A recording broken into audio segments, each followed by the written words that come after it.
says there should be one in there. I sent him pictures.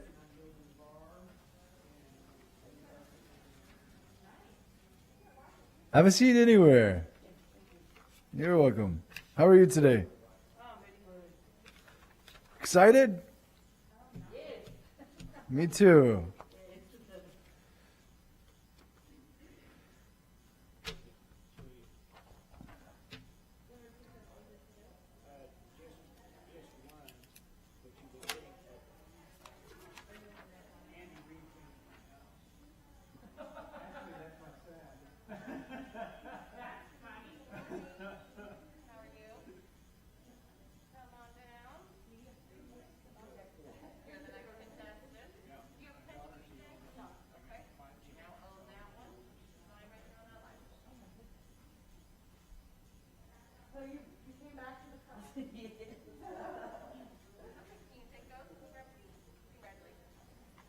Hi there. Just anywhere you want to sit. Just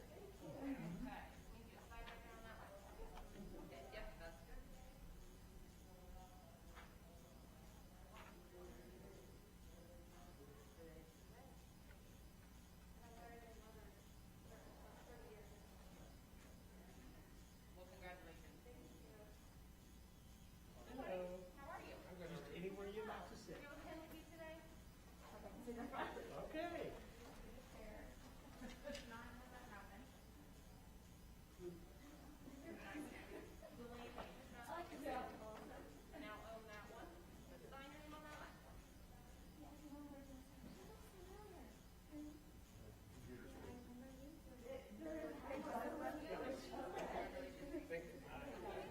Any of you?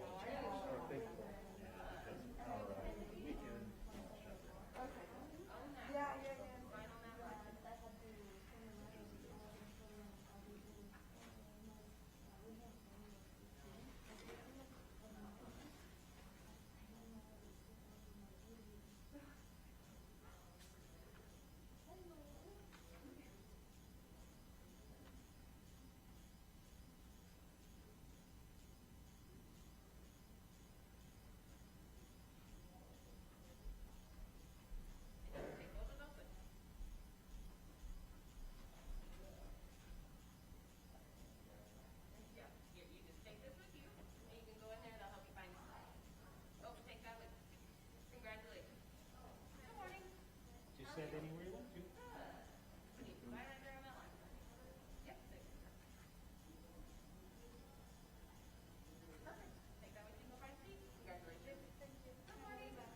Any of the open seats.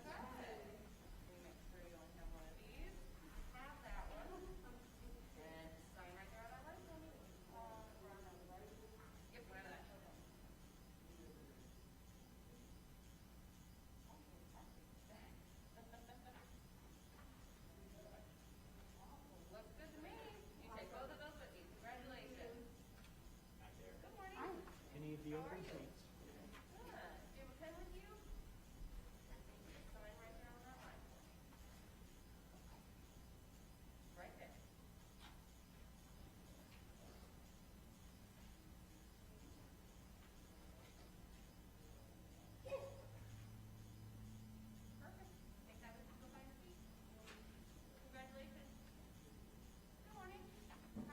Hello. Just any of the open seats out there.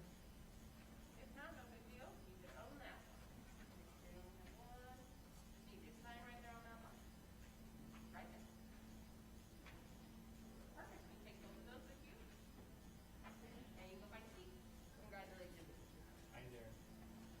Anything that's open.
the open chairs. So if you practice in the federal court, I hope you get admitted, make sure your e-filing works. That's not true. It's not paperwork. I put some other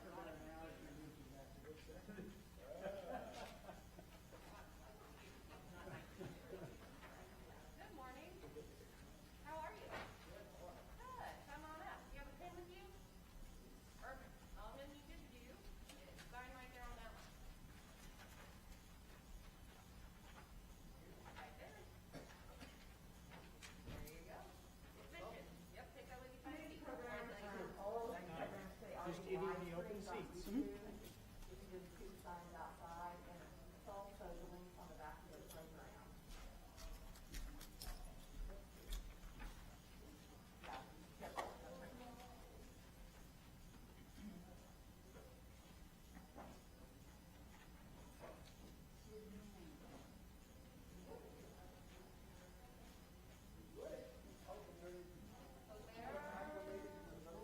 No, I just called it sign up. We have about 6,000 attorneys, active attorneys in federal court in Kansas. And so nothing's paper anymore, they all e-file. So I help them get set up with those rights. And then you have to apply and practice.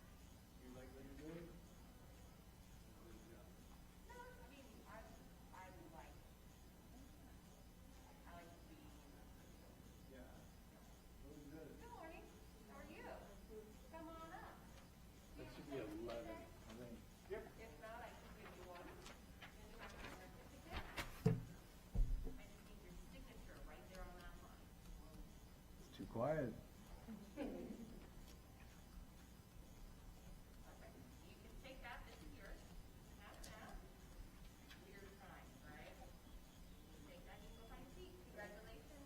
As you're sitting here, make sure all the information is on your certificate correct. If there's anything incorrect, let me know, please.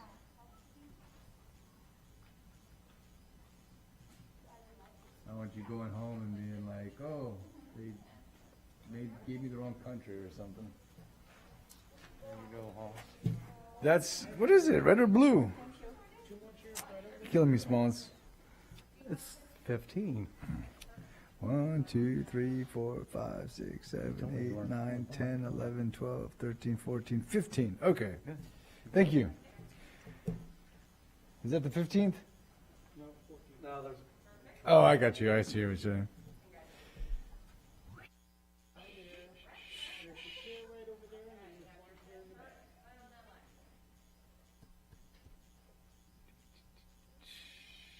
Oh, wait. We got one more.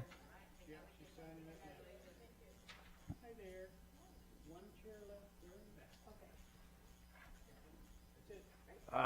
Good morning. My name is Gil Mullen. I'm a adjudicator at the Kansas City Field Office with the United States Citizenship and Immigration Services. Shortly, we'll begin the ceremony. As you're sitting here now, the ones that just came in, please look over your certificate, make sure that all the information is correct. What's going to happen is the judge is going to come in here, and she's going to say a few words, and then she'll pull me up to introduce you all. So what I'm going to do is I'm going to say your name, and then I'll say the country from which you come from, and then you'll have a seat, and then I'll go to the next person. So we'll practice. Georgina Joy Maruki. And I'll say Kenya, and then you'll have a seat. Thank you. And then I'll go Chong Moon Han. And I'll say South Korea. After I say South Korea, please have a seat. And then I'll go Virginia Raquel Lopez Lopez. El Salvador. Then she'll have a seat. Alfonso Reyes Perez. So we'll go through the list like that. And then I'll say El Salvador. Does anyone have any questions about that? Okay. It's pretty straightforward. So after today, after this morning's ceremony, after I introduce you all, then the court clerk, he'll give you the oath of allegiance. And what he'll do is have you all stand up, rise, and then raise your right hand and say the oath of allegiance. He'll say it line by line, however you can follow in your pamphlet that you've been issued. You can read that as well, whatever is easier. After the oath of allegiance is administered, the judge she may say a few more things, and then they'll conclude the ceremony. After the ceremony, you'll all be new U.S. citizens, naturalized U.S. citizens. First and foremost, I'd like to congratulate all of you in this room for going through this whole process. Each of you followed the path of going from a non-immigrant to an immigrant or green card holder to now finally naturalizing to become U.S. citizens. Each of you, applied for the naturalization, took tests, reading, writing, and speaking English, were interviewed. You all landed here. Congratulations to all of you. After the ceremony, as new U.S. citizens, there's a few things in which you can do with our agency specifically. And one of those is you can file petition for alien relatives. You can file a form I-130, petition of alien relatives, and you can petition to bring over parents, spouses, children, siblings, brothers and sisters to the United States to become green card holders. That's form I-130 you can find on our website, uscis.gov. Another thing in which you can do is with USCIS after today is if you have children in your household that are under 18 years of age and that have a green card, those individuals become natural U.S. citizens after you become a naturalized U.S. citizen. And what you'll have to do is fill out an N600, which can also be found at our website, and then you'll fill out the form, submit it per the instructions, and you'll get a letter in the mail telling you a time and date in which to come to our field office to get the certificate of citizenship for your children. Outside of our agency, there's a few things in which you'll need to do. You'll need to meet up with the Social Security Administration and have them update your status so that in their system it reflects that you're now U.S. citizens and no longer lawfully admitted permanent residents. Also, a lot of you have Social Security cards that say authorized for DHS work only, and you'll want a card that doesn't say that. Additionally, you'll need a U.S. passport after today. And what you'll have to do is, I believe there's an application along with the paperwork in which we provided you. If there's not, every U.S. post office, you can get a passport application for free. You'll fill out the passport application, send in 2 photos, but also you'll send in your certificate, your original certificate of naturalization. They'll process the paperwork for the passport. They'll mail you the passport as well as your certificate of naturalization back. And then lastly, after the ceremony, you can vote.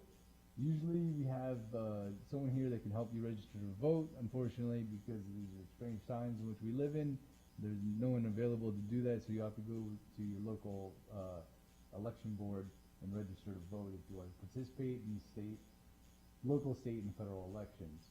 Does anyone have any questions about all the information which we passed out? It's all coming at you so fast. All right. Well, congratulations. Thank you.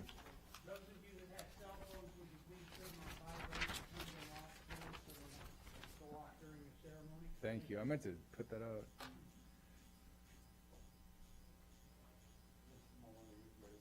Yes. Thank you. Mr. Poe, are you ready? Thank you.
The United States District Court for the District of Kansas is now in session.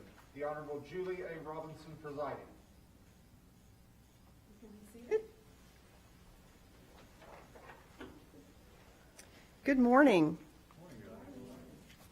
I am Julie Robinson. I'm the Chief Judge of the United States District Court for the District of Kansas, and I am really honored to be here to share this important day with you this morning. On behalf of all of the judges of our court, we have courthouses here in Kansas City, in Topeka, and in Wichita. On behalf of all of them, I want to congratulate you for reaching this milestone and for soon becoming American citizens. I'd now like to introduce to you Gil Mullen, the Naturalization Examiner. May it please the court, Your Honor. Yes. Thank you. This morning, I would like to introduce 15 applicants for United States citizenship. These applicants have met the formal requirements imposed by law for United States citizenship. Upon taking the oath of allegiance, each will have the rights, the privileges, and the responsibilities of United States citizenship. As I call your name, I will state your country of origin. Georgina Joy Maruki, Kenya. Chong Moon Han, South Korea. Virginia Raquel Lopez Lopez, El Salvador. Alfonso Reyes Perez, El Salvador. Juana Maria Lopez, Mexico. Flavia Chagas Costa, Brazil. Ma Lori Jane Mendoza McGill, Philippines. Norma Odales Rodriguez, Guatemala. Cindy Patricia Brownell, Mexico. Saeed Khalid, Algeria. Vili Ust, Kazakhstan. Hram Kung, Burma. Farhan Ahmed Chaudhuri, Bangladesh. Rosa Kabeli, Algeria. Alia Araceli Sepulveda de Campos, Mexico. And this, Your Honor, is our class of applicants for this morning. At this time, the government moves that the oath of allegiance be administered to the prospective citizens of the United States and that all petitions for change of name be granted. I am very happy and privileged to grant your motion. Thank you, Your Honor.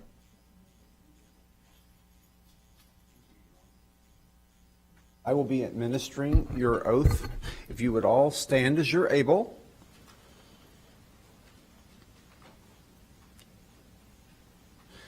Raise your right hand and repeat after me.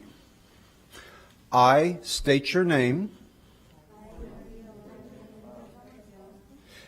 Hereby declare on oath that I absolutely and entirely renounce and abjure all allegiance and fidelity to any foreign prince, potentate, state or sovereignty, of whom or which I have hereforto been a subject or citizen, that I will support and defend the Constitution and laws of the United States of America, against all enemies, foreign and domestic, that I will bear true faith and allegiance to the same, that I will bear arms on behalf of the United States when required by the law, that I will perform non-combatant service in the armed forces of the United States, when required by the law, that I will perform work of national importance under civilian direction when required by the law, and that I take this obligation freely without any mental reservation or purpose of evasion. So help me God. Thank you and congratulations. Congratulations to America's newest citizens.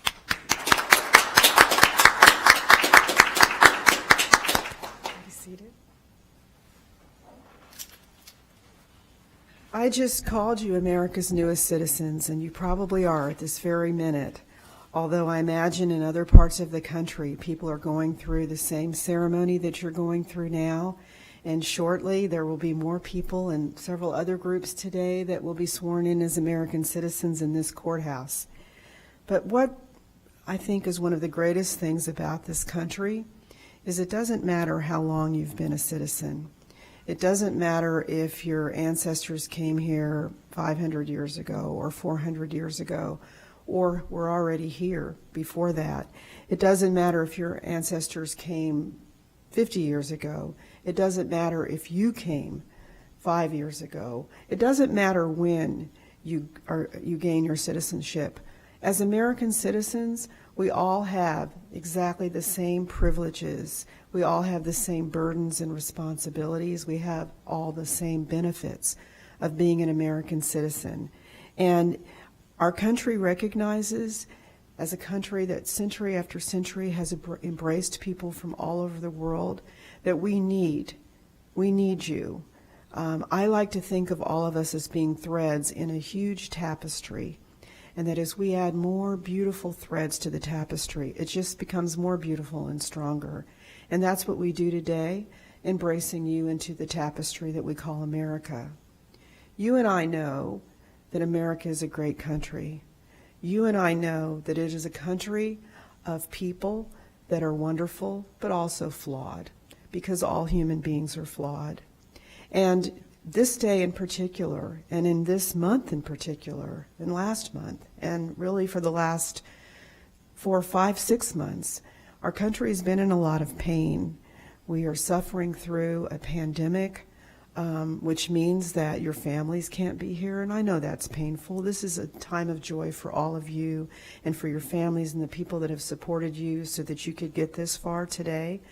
We're in a time of civil unrest with people being in pain about the criminal justice system and systemic racism and a number of other issues that we have been working on for many decades, but we have a lot further to go. And we need you. We need you to work on these issues. We need you to work on all issues. We need you to be a part of your community in the ways that best fit your talents and your skills and your interests. And we need you to vote, because that's the strongest voice any of us have. While the First Amendment allows us to have a voice and to go out in the public square and to say things, to protest, to say things about the country that we want to be changed, that's an important right that we all have. But in the end, one of the most important rights we have is the right to exercise our vote and to exercise our voice in that way. And to do that not only in federal and state elections, but also to do that locally, because lots of issues arise in your own neighborhoods, in your own towns and cities, and we need your voice and your input and your decision making on those as well. So usually the League of Women Voters is here to register you once you're sworn in as citizens. Because of COVID, they're not here, but in your packet are voter registration materials. So I encourage you to fill those out and send those in. And then to think about how else you can give. And there's so many ways to do that. It might be just mentoring and helping children and youth in your community. It might be running for office. It might be helping those that run for office. It might be taking up a cause that you believe in and that you think would better our country and our community. We need you, and we're so exceedingly grateful that you're here and that you have now been embraced into the family of what we call America, American citizenship.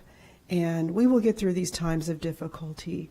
We always have, and we always do because of people like you.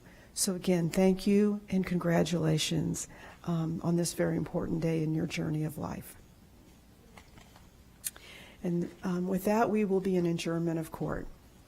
All rise.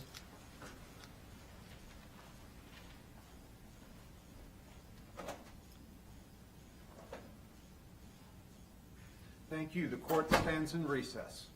Ladies and gentlemen, my congratulations to all of you. Welcome to our new home. Look around here and make sure you have all your papers and your belongings with you. We will be exiting through the side door.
I'll do flag. I'm slow. I'll let I'm just blanking on, I have to make sure they're all these pieces of paper there. since we have so many. There are a lot. There are so many. Okay, you mind if I open the door while we wait and then you can give them the nod? Or do you want to keep it closed? I would prefer if you close it, Okay. and I'll come over. Then you want to come open it when you're Yeah. done? Okay, great. And then you could go back up there and do whatever you want. I don't think I should be given that kind of freedom.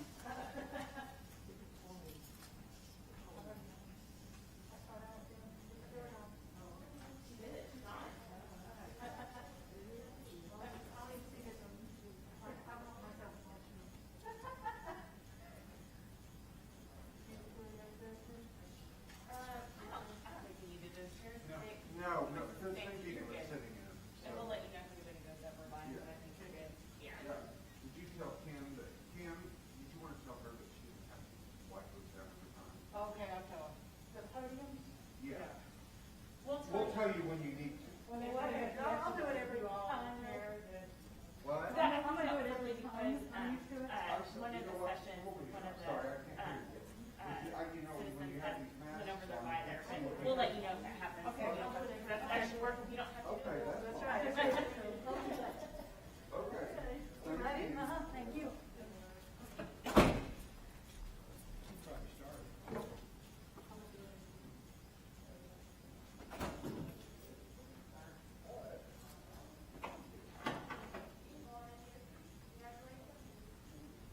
Hey there, just sit anywhere you'd like to. You're okay. We got seats available right here. Okay. Take your time. Oh. Okay, so. I just highlighted the people.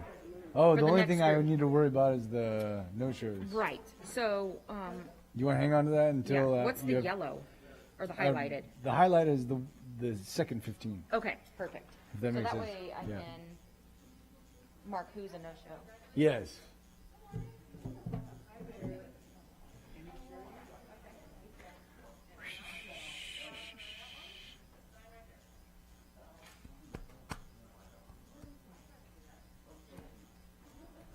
Do, do, do.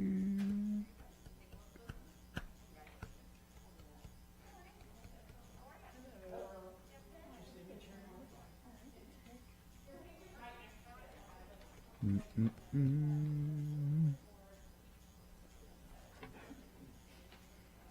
Hi there. Any chair you like?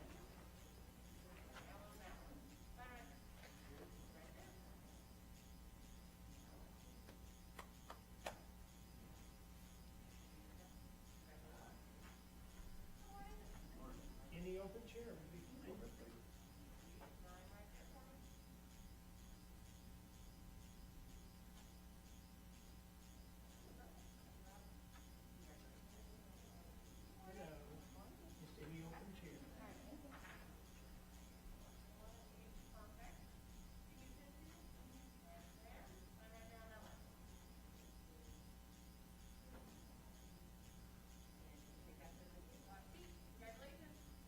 Hello.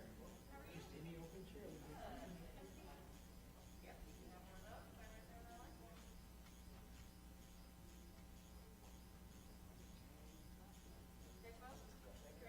would be fine.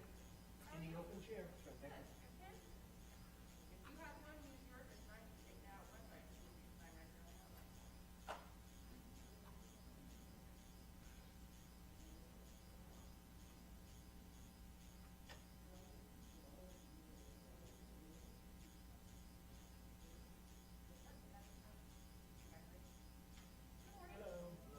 Any open chair. Hello.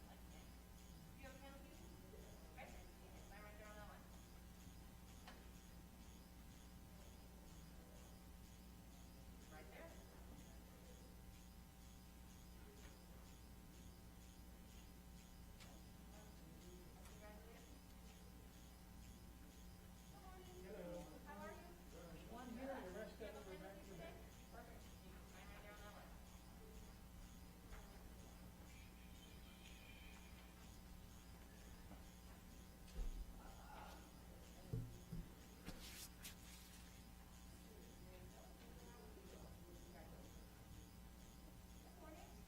Hi there.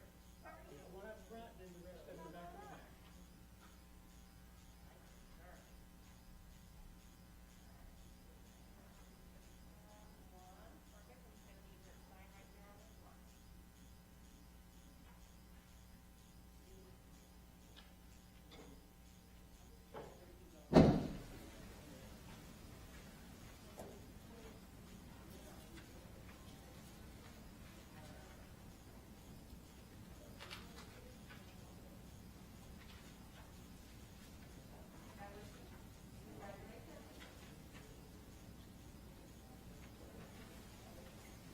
This way, please. Please, this way.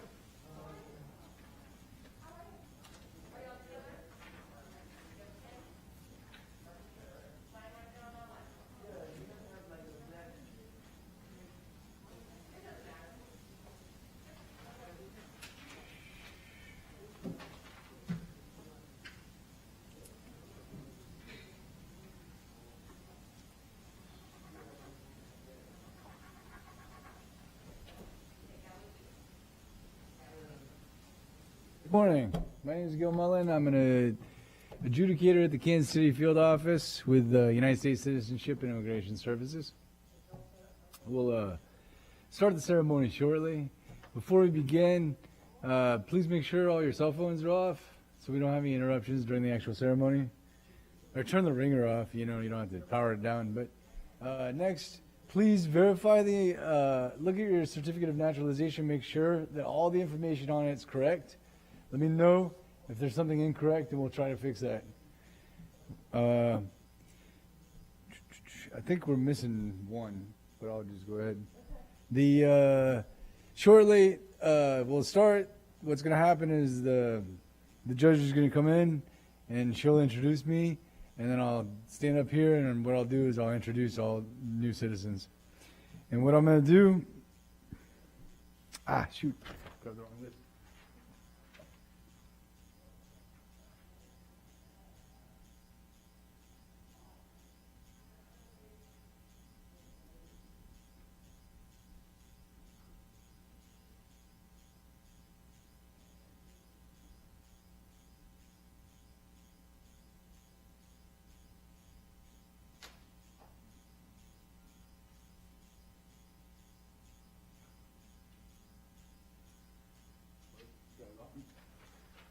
Sorry about that. All right, so what I'm going to do is I'm going to introduce you by name, and then I'm going to say the country from which you come from. After I say the country from which, I'm going to introduce you by name. Stand up. I'll say the country from which you come from. After I say the country from which you come from, you'll have a seat, and then I'll go to the next individual. So just to practice, I'll say Tumeni Dorcas, Congo. If you want me to say Kinshasa, I'll say that. Or is Congo fine? Okay, thank you. And then Enrique Becerra Luna. And I'll say Mexico. No, I'll say Mexico. You don't have to say anything, sir. All right. And then I say Mexico, have a seat. And then I'll go Elias Matrain. And I'll say Morocco, have a seat. Everyone understand? Okay. So it's pretty straightforward. After I introduce all of you, what's going to happen is the court clerk is going to administer the oath of allegiance. And what he's going to do is have you all stand up, raise your right hand, and repeat after him. He's going to give the oath line by line, but you can also follow it in your pamphlet on the inside where it says the oath of allegiance, okay? After the oath is administered, the judge, she'll say a few words to you, and then they'll conclude the ceremony. After the ceremony, you will all be new U.S. citizens. With our agency, with the United States Citizenship and Immigration Services, some information to put out that pertains to you following the ceremony is that after you naturalize, become U.S. citizens, you can petition for alien relatives that are overseas. You can petition for your parents, spouse, children, siblings, brothers and sisters that are overseas. And you can do so by filling out a form I-130, which can be found at www.uscis.gov. And then another thing in which you can do with USCIS is if you have children in your household that are under 18 years old, that are lawfully admitted permanent residents or green card holders, after you naturalize today to become U.S. citizens, your children are also going to be citizens based upon your naturalization. What you'll have to do is fill out a form N600, which can also be found at our website, uscis.gov, and you'll fill it out and mail it to wherever the instructions say. You'll get a letter in the mail. It'll tell you to come to the Kansas City field office in order to pick up the certificate of citizenship for your children. Outside of USCIS, there's some things in which you need to do with other government agencies. For example, you'll have to go to the Social Security Administration and update your Social Security information so that it reflects that you're now new citizens and no longer lawfully admitted permanent residents or green card holders. And then a lot of you have Social Security cards that say DHS authorized for DHS work only. You want to change it so it doesn't say that. So that's with the Social Security Administration. Another thing after today, if you want to travel outside the United States and return, you're going to want a U.S. passport. There should be an application for a U.S. passport in the paperwork in which we put on your seat. If there's not, you can go to any U.S. post office and pick up an application.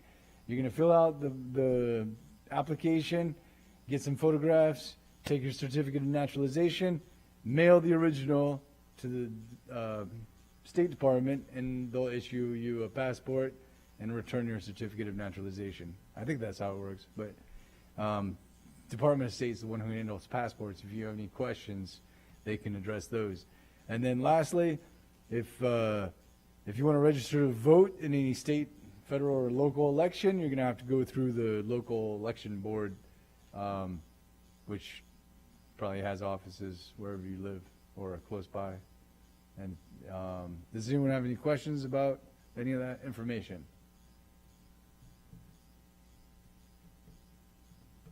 I have one, if my spouse is not a citizen.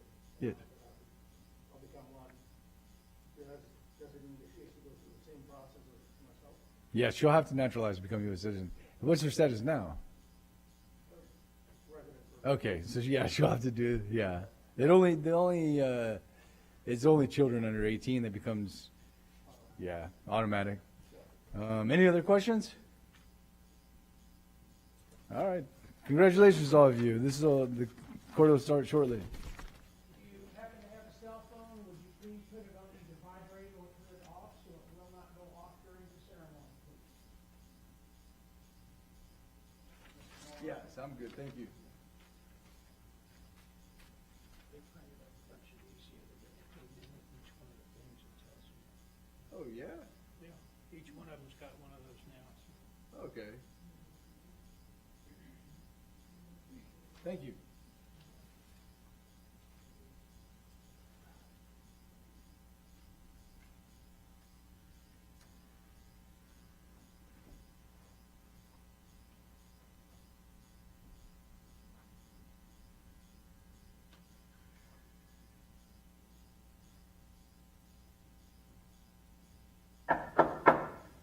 All rise.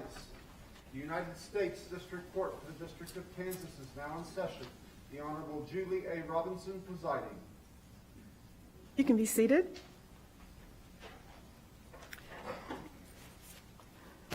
My name is Julie Robinson, and I am the Chief Judge of the United States District Court for Kansas. And on behalf of the judges of this court, I want to offer you a congratulations on reaching this milestone, an important day in your journey of life. We have judges here in the Kansas City, Kansas courthouse. We also have courthouses in Topeka and Wichita. So congratulations on behalf of my colleagues and myself.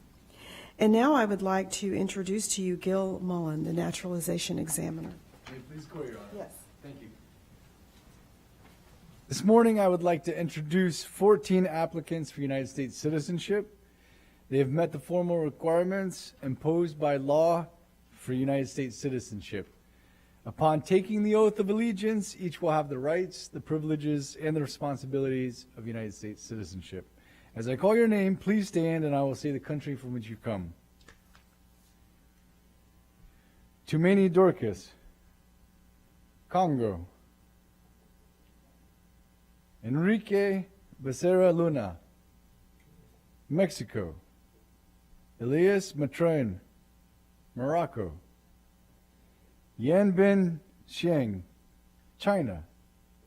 An Bao Nguyen, Vietnam. Evelyn Tavares Duncan, Brazil. All right. Karen Elizabeth Zacher, United Kingdom. Raul Maqueda Hernandez, Mexico. Puspa Shankar, Bhutan. Indra Shankar, Bhutan. Rajib Bhattarai, Bhutan. Rose Nina Ogburubi, Nigeria. Orlando Petunias Carcamo, Honduras. Matt Dockman, Canada. And this, Your Honor, is our class of applicants for this morning. At this time, the government moves that the oath of allegiance be administered to prospective citizens of the United States and that all petitions for change of name be granted. All right, I'm very honored and happy to grant that motion. Thank you, Your Honor. And I will now turn to Mr. Hookinson to administer the oath of citizenship. Thank you, Your Honor.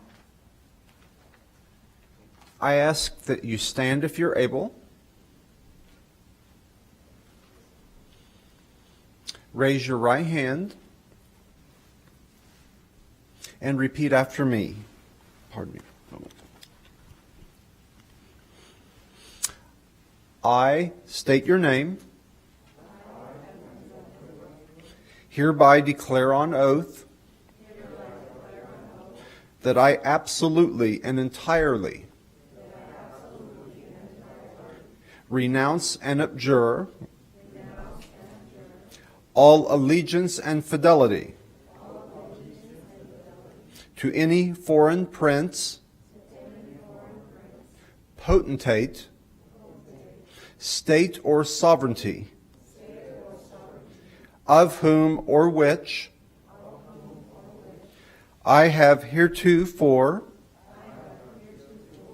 been a subject or citizen, that I will support and defend the Constitution and laws of the United States of America, against all enemies, foreign and domestic, that I will bear true faith and allegiance to the same, that I will bear arms on behalf of the United States when required by the law, that I will perform non-combatant service in the armed forces of the United States when required by the law, that I will perform work of national importance under civilian direction when required by the law, and that I take this obligation freely, without any mental reservation or purpose of evasion. So help me God. Thank you and congratulations. You can be seated. And congratulations to America's newest citizens.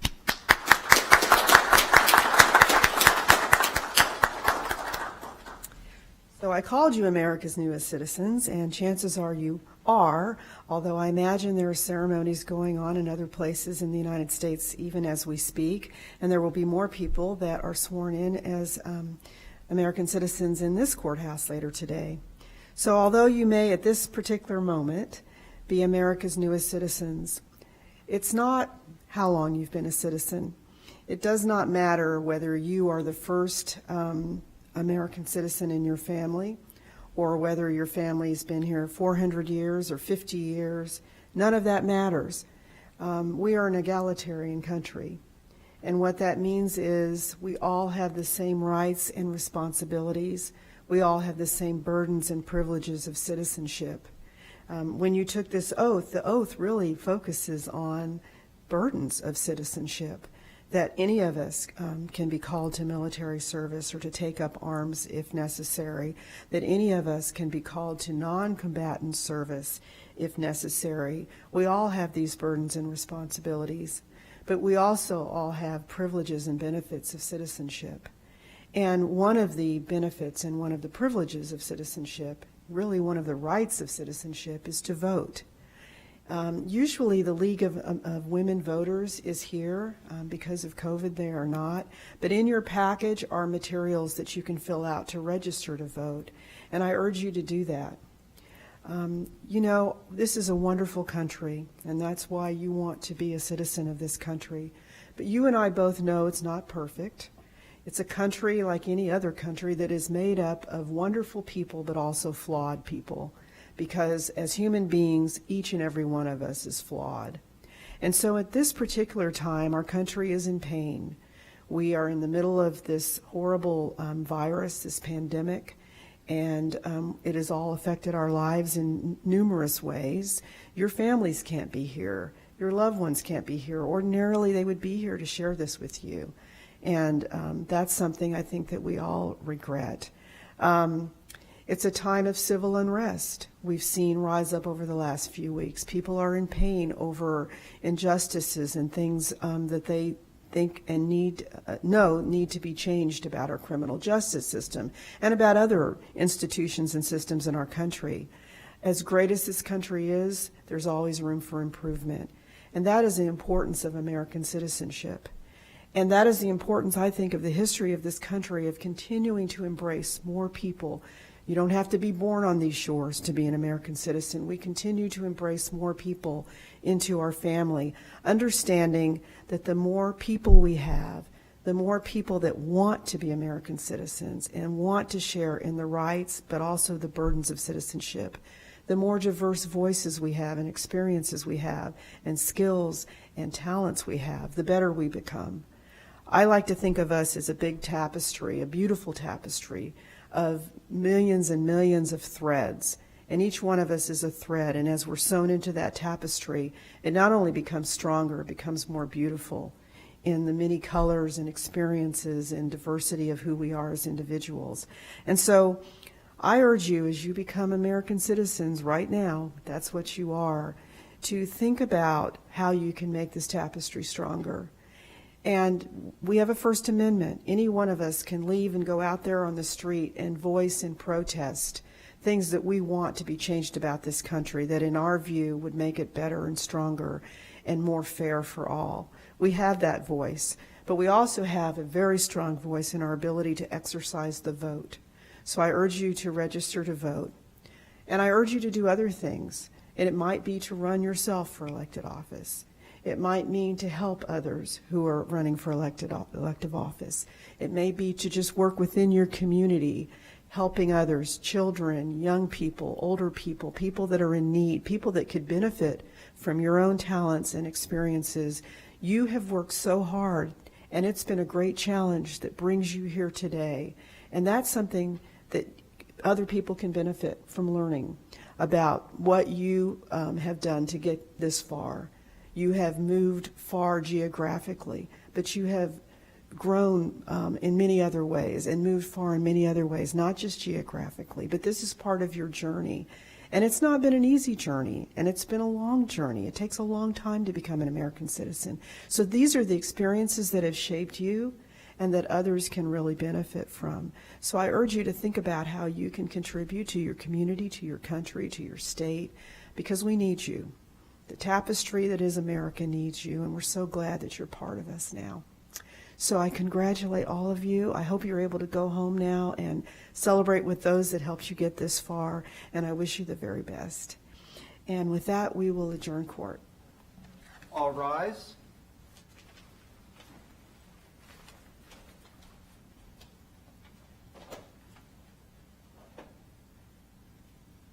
Thank you. The court stands in recess.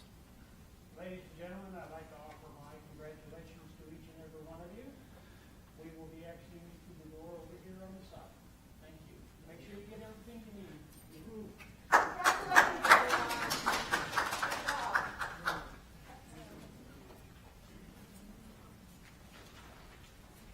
Where were you from in Canada? Oh, okay. You know? Oh, yeah, I knew it's over there. It's in that golden triangle. Yeah, Toronto, yeah. Oh, that's a good thing. Nice. Congratulations. Thank you. All right. Clean crew? Good Lord. You know, We're all the team here. my whether or not No, I'm good. Sorry, I can't, I'm like, apparently the mask makes me not be able to hear. I don't know.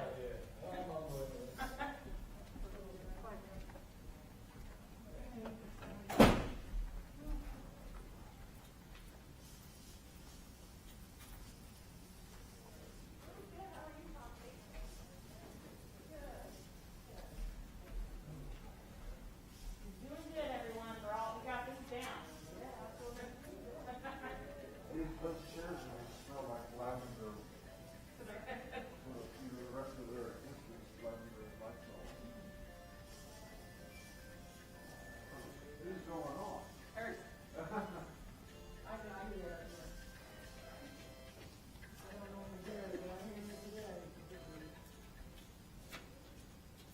You know, I guess when I keep my phone on silent all the time. Just out of habit. Plus, I don't like people to wake me up.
got this now.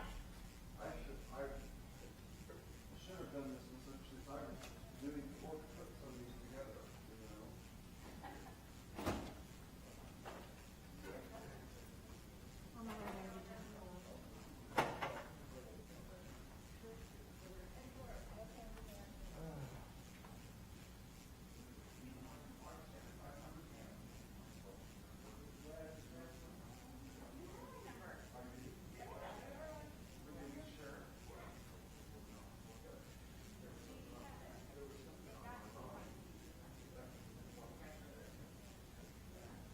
Hi there.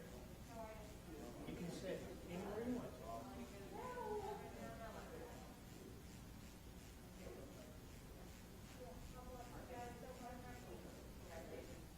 Hi there. Anywhere you want to.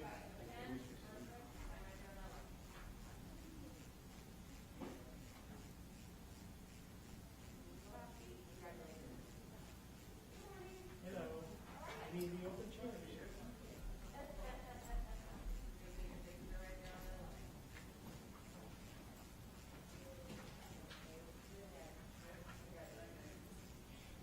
Hello. Any open chair?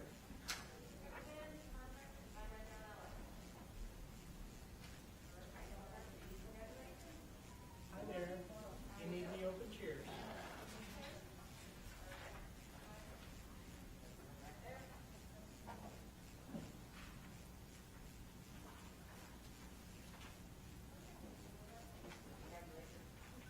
Hi there. Any of the open chairs? Get one coming in with it. Is what we're doing. Yeah. FYI. Okay. In this group.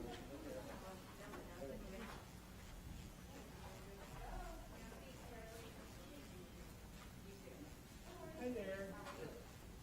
Any of the open chairs? How's it going? Good, she's,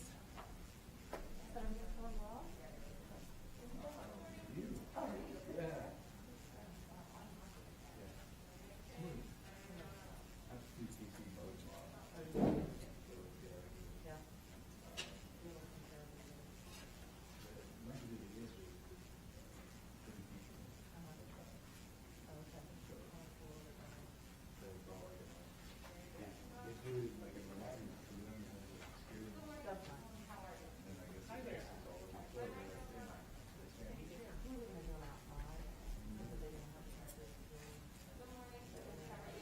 Hello.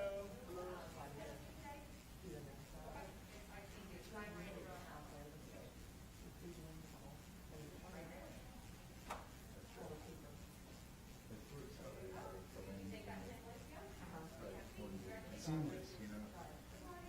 Hi there. Any chair? It's open.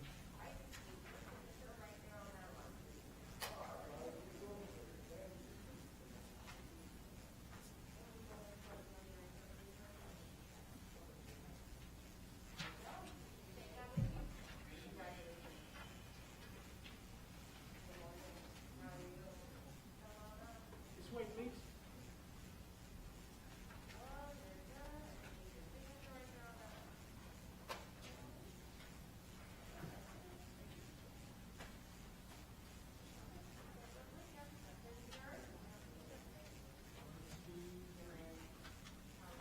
Good morning. As we're sitting here waiting for everyone to show up, I want to have you all look at your certificate of naturalization and ensure that all the information that's on it is correct. Let me know if there's something wrong with it, and we'll see about getting it corrected.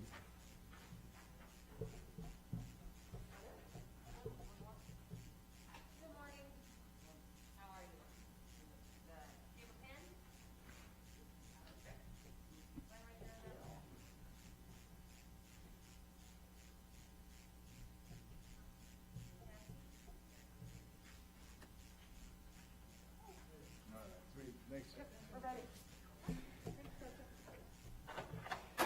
Good morning. My name is Gil Mullen. I'm an adjudicator at the Kansas City Field Office. Shortly, we'll begin the naturalization ceremony. What's going to happen is the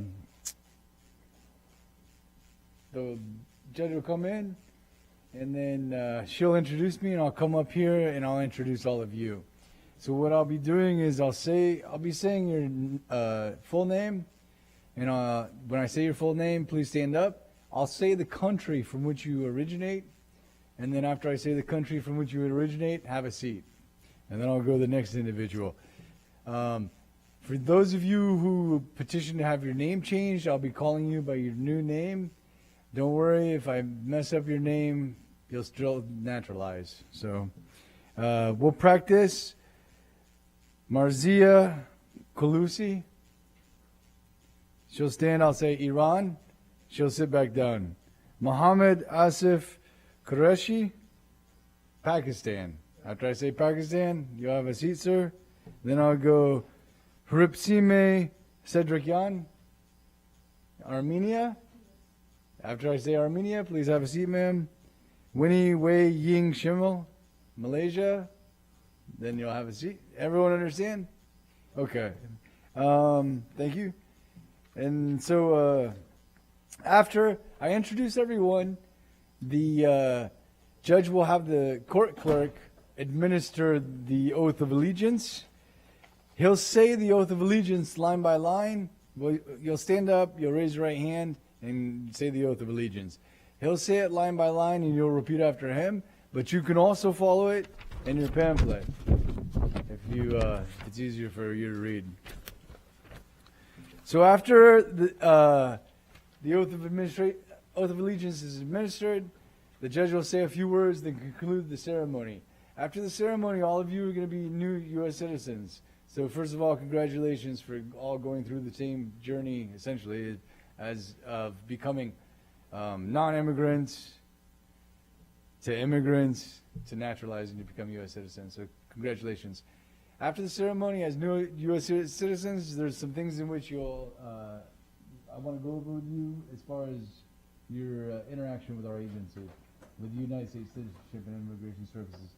After today, you can petition for alien relatives, your spouses, children, parents, siblings that are overseas. You can fill out a form I-130 and bring them over here as green card holders.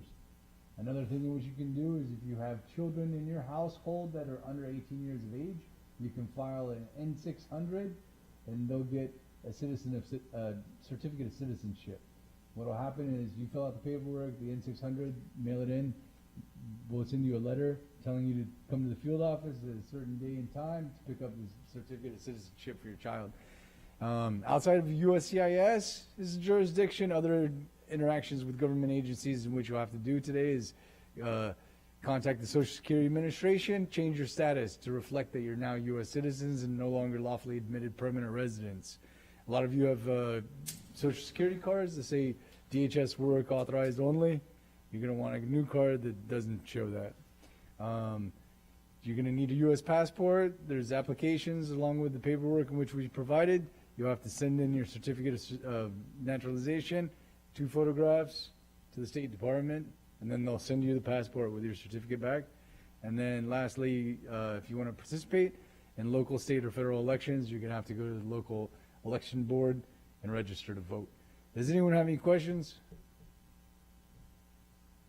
All right, well, congratulations. We'll start the court shortly. For those of you that might have cell phones on you, if you either shut them off or put them on vibrate so they will not go off during the ceremony, please. Good.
United States District Court for the District of Kansas is now in session. The Honorable Julie A. Robinson presiding. You can be seated. My name is Julie Robinson, and I am the Chief Judge of this court, the United States District Court for the District of Kansas. On behalf of the judges of this court, who are located here in this courthouse, but also in our courthouses in Topeka and in Wichita, I'd like to welcome all of you to our courthouse and offer our congratulations on you reaching this very important milestone in your personal journey.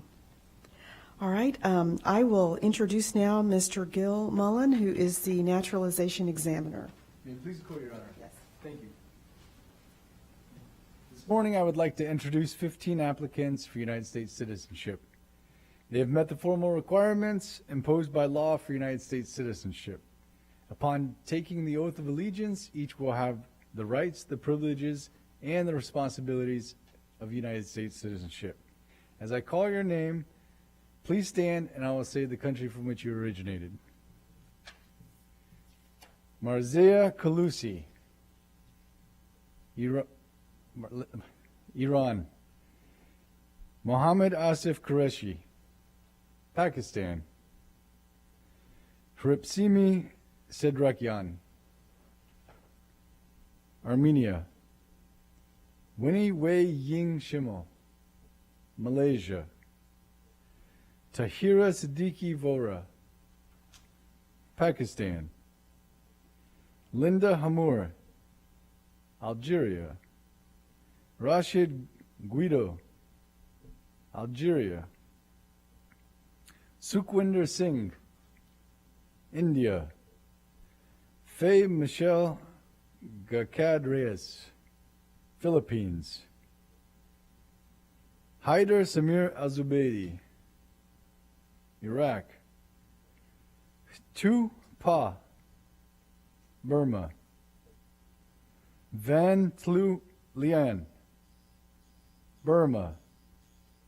Saad Ganaun, Algeria. Fatima Ait Sheikh, Algeria. Dung Minh Du, Vietnam. And this, Your Honor, is our class of applicants for this morning. At this time, the government moves that the oath of allegiance be administered to the prospective citizens of the United States and that all petitions for change of name be granted. My honor to grant that motion with pleasure. I will now turn to Mr. Hokanson, who will administer the oath. Thank you, Your Honor. I ask that you please stand as you're able.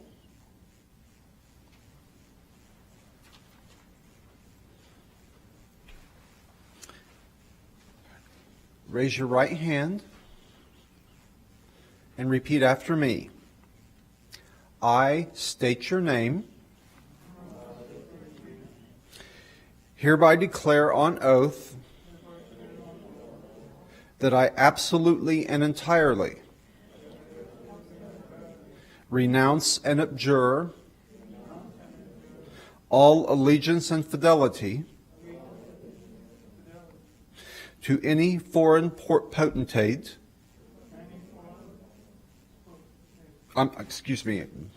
to any foreign prince, potentate, state or sovereignty, of whom or which I have heretofore been a subject or citizen, that I will support and defend the Constitution and laws of the United States of America against all enemies, foreign and domestic, that I will bear true faith and allegiance to the same, that I will bear arms on behalf of the United States when required by the law, that I will perform non-combatant service in the armed forces of the United States when required by the law, that I will perform work of national importance under civilian direction when required by the law, and that I take this obligation freely without any mental reservation or purpose of evasion. So help me God. Thank you. Hi, you can be seated. And congratulations to America's newest citizens.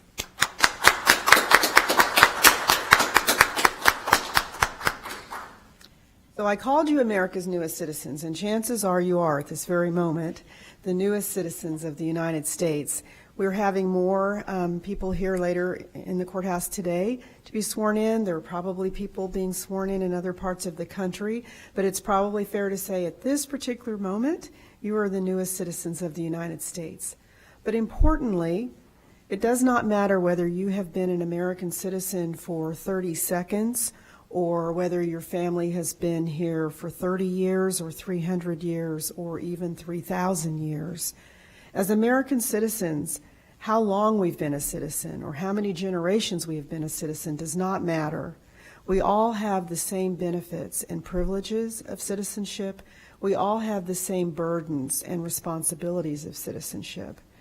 The oath that you took just now really speaks to a lot of the burdens and responsibilities of citizenship.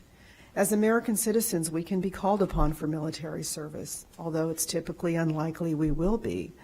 We can also be called upon for other types of non-combatant services. This oath recognizes how much we all share in the responsibility to keep our country strong.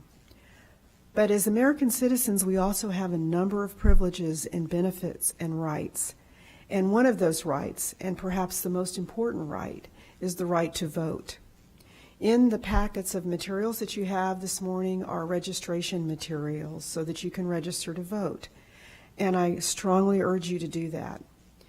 As you've seen in the news, as we've all seen in the news over the last several weeks, there's civil unrest, if you will, in this country.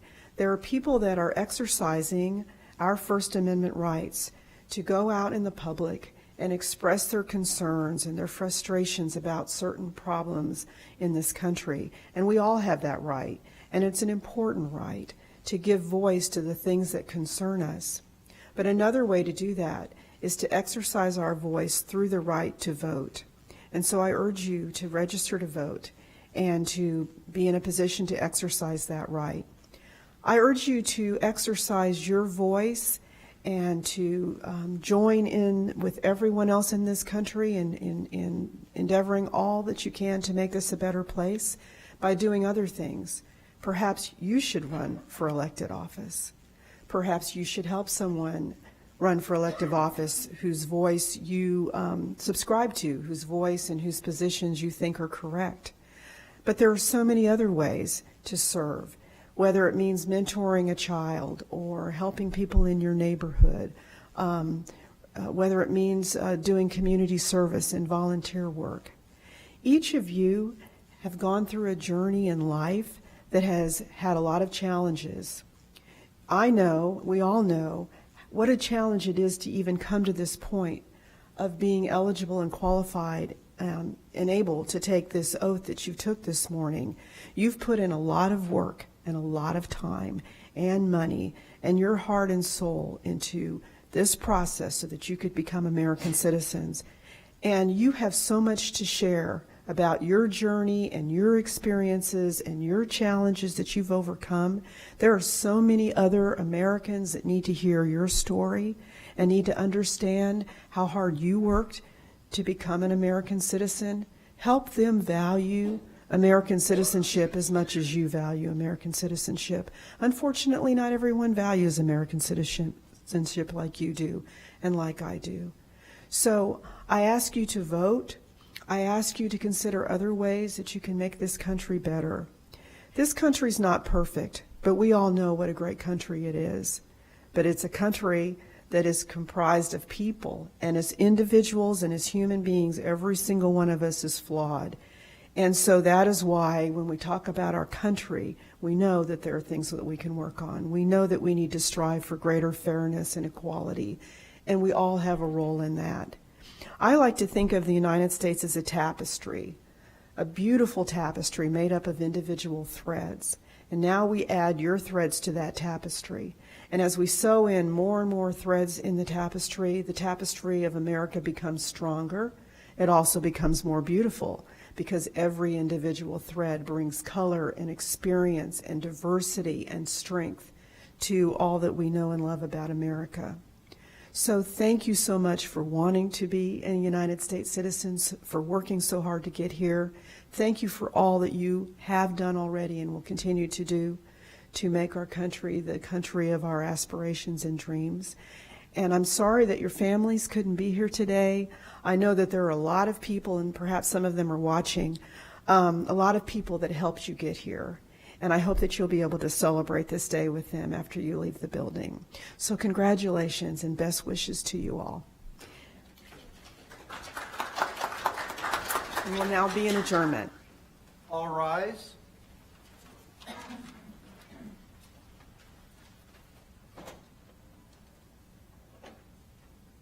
Thank you. The court stands in recess. Ladies and gentlemen, I'd like to offer my congratulations to all of you. Look around your area, make sure you have all your property that you came in with and any other additional information that you might have. We will be exiting to the side door. Congratulations, everyone.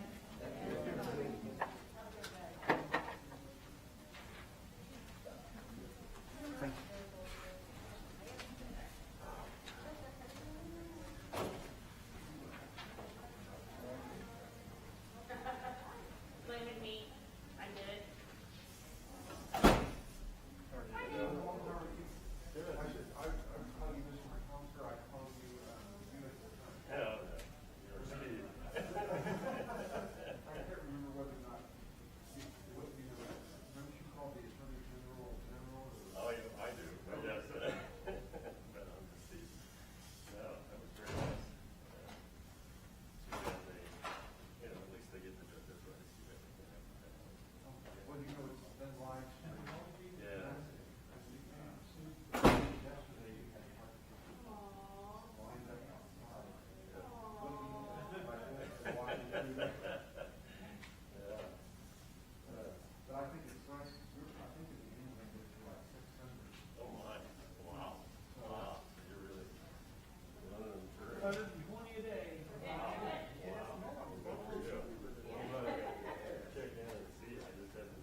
This is the one where I should have been moving faster on.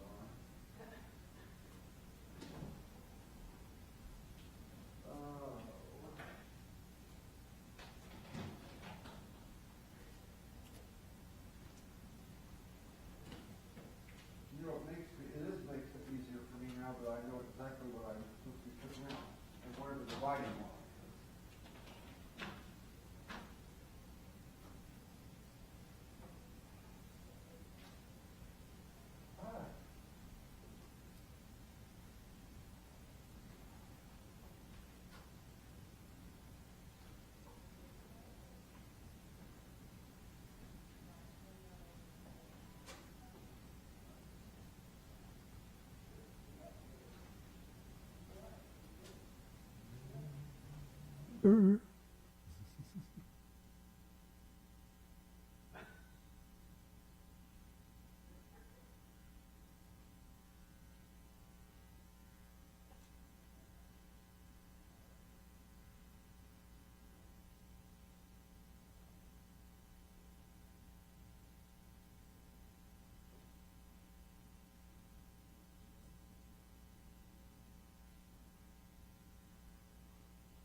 views and my issues.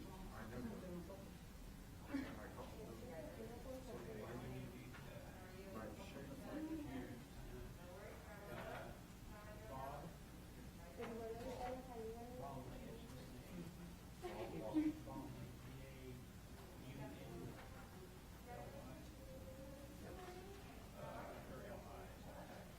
Anywhere you'd like to see it?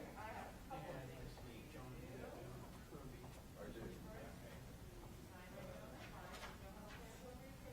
Tom Haas. Tom is, he's here in Haas, H-A-A-S.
Yeah, I don't know why.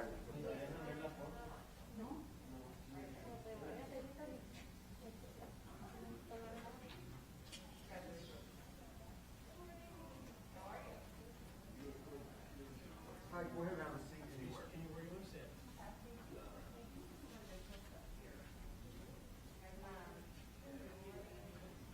Go ahead and have a seat anywhere you like.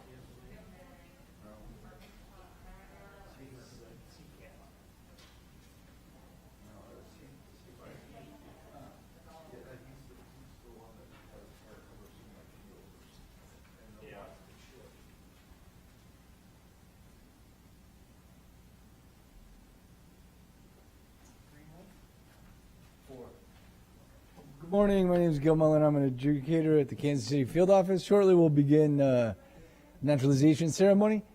We're waiting for 4 people, but in the meantime, can you please look over your certificate of naturalization and ensure that all the information that's on it is correct? Has your right height, where you're from, all that good stuff.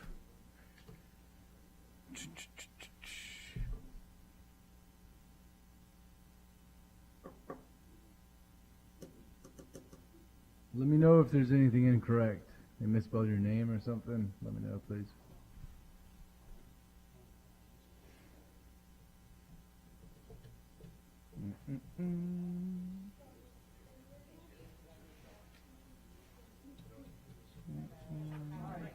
Anyone in the empty seats? Okay. I'm gonna have you come here.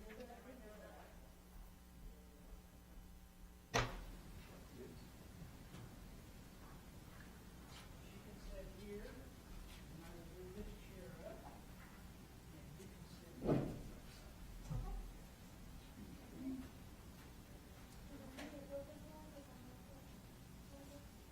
Oh, yes.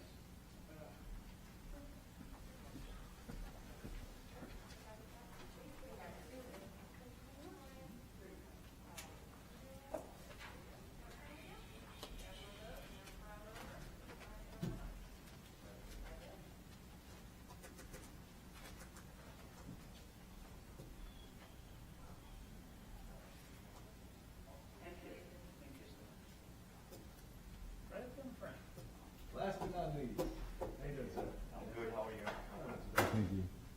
So, what's going to happen is we'll start the ceremony shortly. For the last 3 or 4 that just came in, please ensure that the information on your certificate of naturalization is correct. Let me know if there's anything incorrect, and we'll fix it for you. So, in a few minutes, court will begin. The judge will come up, and she'll introduce me. I'll come up here, and what I'll do is I'll introduce each of you. I'll say your name. You stand up, and I'll say the country from which you originate.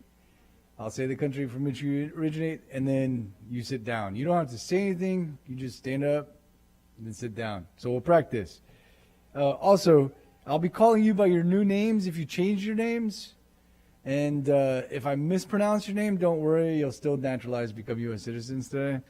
So we'll start off with Stephen So. So you're going to stand up. I'm going to say Burma. And then you're going to sit back down. And then we'll go Awetash Gurma Dement. And I'll say Ethiopia. And then you have a seat. And then we'll go Christopher Enrique Maqueda Gomez. And I'll say Mexico, con gusto. And then you have a seat. And then I'll go Kamo Pratabai Shah. And I'll say India. And so everyone get the idea? Okay. So after I introduce everyone, I'll have a seat. The judge shall call the court clerk to come up and administer the oath of allegiance.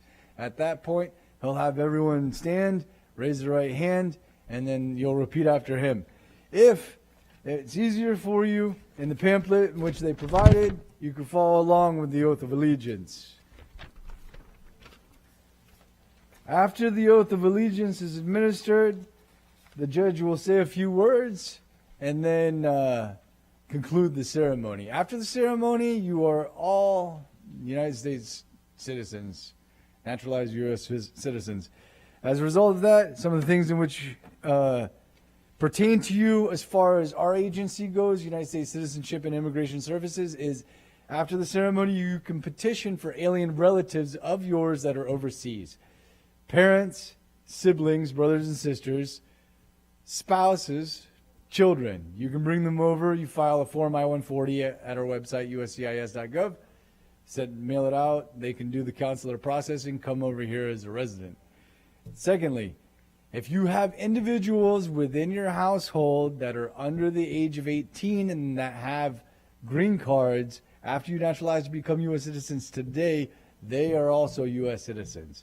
What you'll have to do is fill out an N-600, fill that out, mail it to wherever it goes. We'll send you a letter in the mail telling you the day and time to come to our field office to pick up the certificate of citizenship for your child. Outside of our agency, there's other federal government agencies in which you'll have to deal with. You'll have to go to the Social Security Administration and update your information to reflect that you're now U.S. citizens and no longer lawfully admitted permanent residents or green card holders. Also, a lot of you have Social Security cards that say DHS work authorized only. You're going to want a card that doesn't have that on there. If you want to obtain a U.S. passport, there's applications and within your paperwork. You're going to fill out the paperwork, mail it to the Department of State, along with your certificate of naturalization and 2 photographs, and then they'll send you a passport along with your certificate of naturalization back. Lastly, if you want to participate in any local, state, or federal elections, you're going to have to go to the election board and register to vote. Anyone have any questions? All right, congratulations to all of you. We'll start shortly. Thank you. If any of you happen to have cell phones, would you please put them on vibrate or turn them off so they will not go off during the ceremony?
States District Court for the District of Kansas is now in session. The Honorable Julie A. Robinson presiding.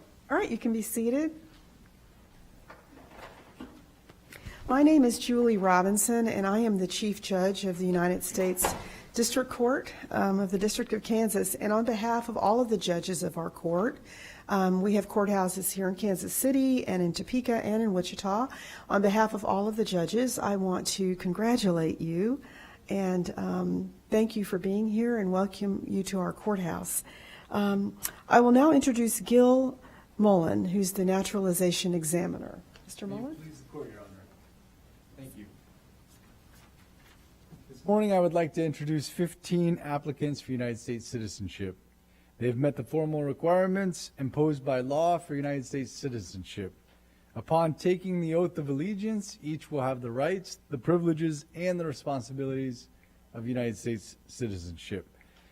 As I call your name, please stand. I'll say the country, and I'll say the country from which you came from. Stephen So, Burma. Awatash Gurma Dement, Ethiopia. Christopher Enrique Maquera Gomez, Mexico. Kamal Pratabai Shah, India. Ruben Adrian Bueno, Mexico. Anisha Adhikari, Nepal. Azah Suleiman Abu Jazar, Jordan. Claudia Elena Perez, Mexico. Leila Ndinda Kasina, Kenya. Lee Peo Shuang, Thailand. Lei Hatu, Burma. Mera Cecilia Ruiz Reyes, Mexico. Eulalia Reyes de Ruiz, Mexico. Juan Carlos Ruiz Reyes, Mexico. Enidina Olga Chavira Rodriguez, Mexico. And this, Your Honor, is our class of applicants for this morning. At this time, the government moves that the oath of allegiance be administered to the prospective citizens of the United States and that all petitions for change of name be granted. All right, I am honored and pleased to grant that motion. Thank you. And I'll now turn to Mr. Hokanson, who will administer the oath of citizenship. Thank you, Your Honor. I ask that you rise as you're able, stand.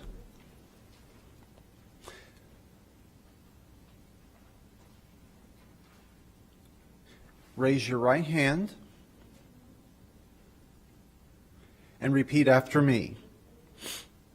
I state your name, hereby declare on oath that I absolutely and entirely renounce and abjure all allegiance and fidelity to any foreign prince, potentate, state or sovereignty, of whom or which I have heretofore been a subject or citizen, that I will support and defend the Constitution and laws of the United States of America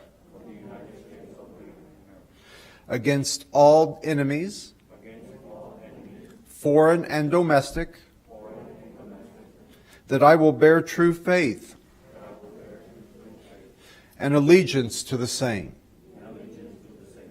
that I will bear arms on behalf of the United States when required by the law,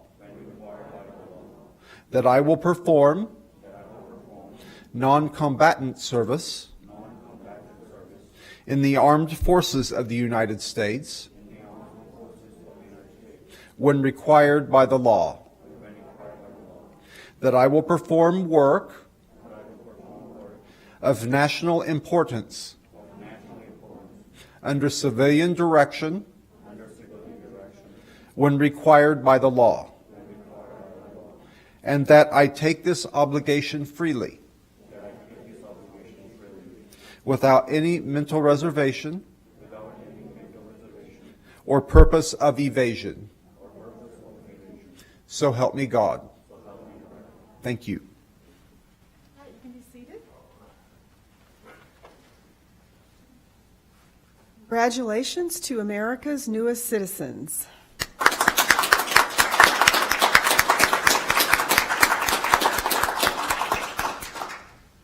I'm confident in saying at this moment, you are America's newest citizens.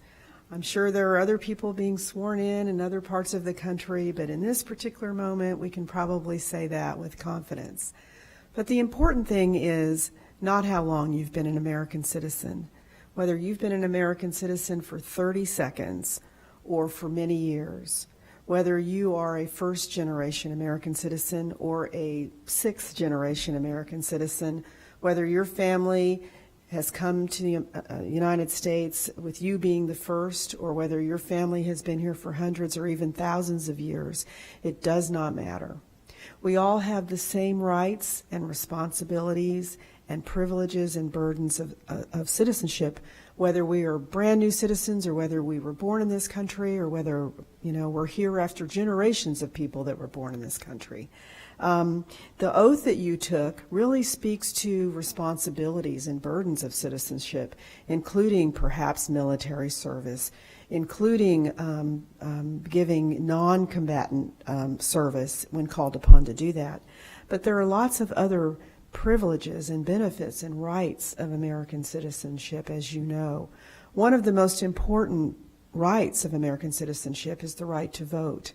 And so included in your packets are registration materials so that you can register to vote. And I strongly encourage you to do that. We are living in difficult times. And we first started with the pandemic, the coronavirus, which is why we're all here today and the way that we're here, and why your families and the people that supported and helped you get this far, they can't be with us. And hopefully many of them can watch. And now we're in a time of some civil unrest, people that are upset about certain institutional problems that need to be fixed in our country and that have gone to the streets to exercise their First Amendment rights to give voice to that, to describe and to discuss the problems and address the concerns. And we all have those rights. And one of the important ways we do that, one of the important ways we exercise our voice and our opinions and the way we want things to be is through our power to vote. And so I think it's important to exercise that right. But there are so many other ways as well. Perhaps you will want to run for elected office. You may have ideas of how to improve this country, how to make your neighborhood or your community better. You may want to run for a national office. You may want to run for a local office. Or you may want to help people whose views and positions you think are correct. You may want to help them run for office. But there are many other ways to serve, and they don't have to be in the political arena. It can be through community service, through volunteering, through helping family and friends and people in the neighborhood. Each and every one of you has a very important and compelling story to tell. You have become American citizens because you have poured in a lot of time and effort, money, and usually years to get to the point that you are today. You value American citizenship. You know we're not perfect. We are a country made up of a lot of people, and each and every one of us are flawed human beings because all human beings are flawed. So we're not perfect. But you value American citizenship, perhaps more than others do, because of the journey that you have been on, and because of all of the work that you put into becoming American citizens. So I urge you to share your story with others. Help others see the value of American citizenship and what a blessing it is to be an American. We need your voices, and we need your experiences, and we need your talents and your skills. I like to think of America as a tapestry.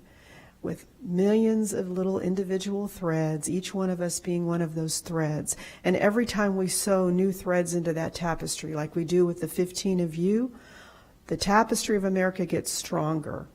And it also becomes more beautiful as we add in your threads, your experiences, your skills, your talents, all that you bring to America, and all that you are as a human being. So thank you for wanting to be a part of the tapestry of America. Thank you for wanting to be an American citizen and to make us a better country, a more fair country, a country that rises to the dreams and the aspirations and the ideals that this country was founded upon. I wish you a congratulations and the very best wishes. Although your families can't be here with you in this room, I hope that you're able to now join after you leave the building with your families and those that have supported you to get you this far. I wish you the very best. We will be in adjournment. All rise.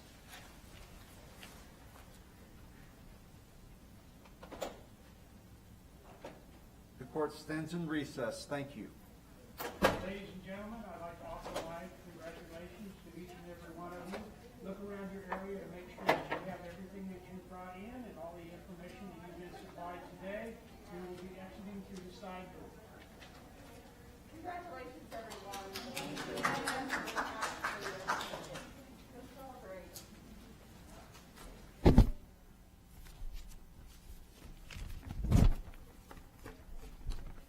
Here comes Jackie. Yep.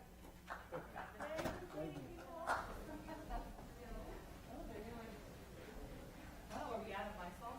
Yeah. That's okay. I was saying, they might have a little upbeat. Yeah, they're gonna have a little. Did anybody pick up a signed name change form anywhere? No? This guy's name.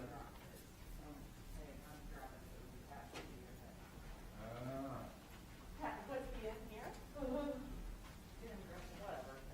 Who's that? Who's that? That was the first one. Was he the one that was sitting here on the front row? That was the last one.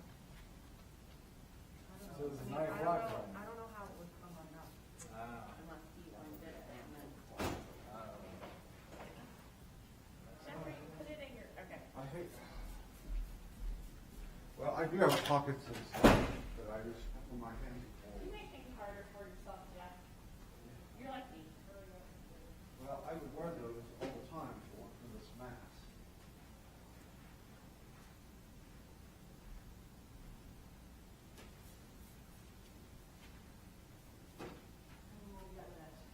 We have 4 more left. This one and then 3 more. Yeah, okay. We're on our, We're halfway. yes, the halfway.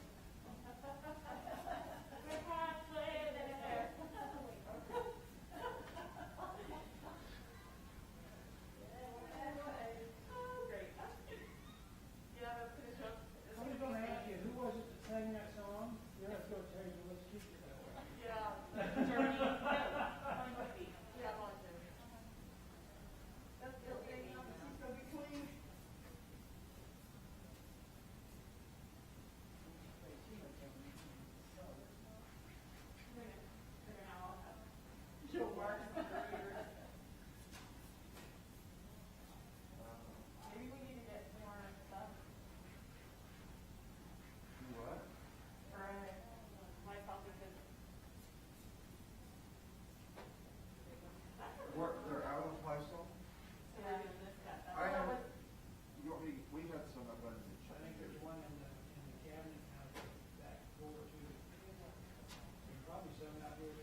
haven't seen any.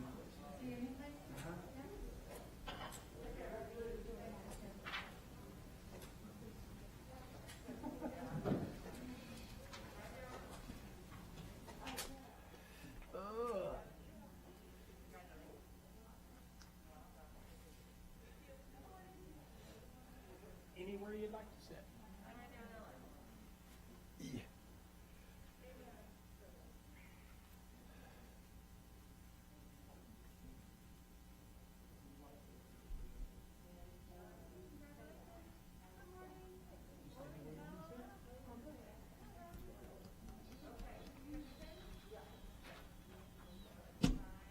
That's the one. That's your boy there. Nice. Thank you.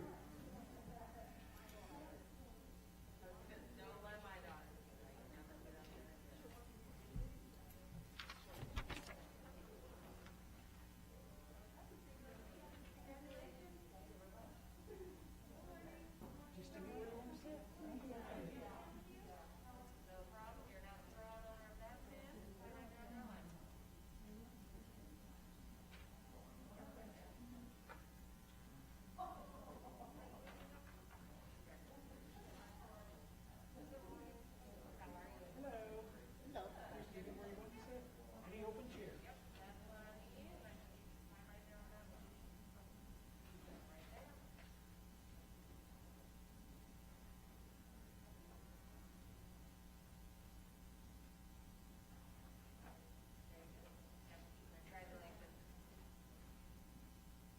Hello there. Hello. Any open chair? Thank you very much.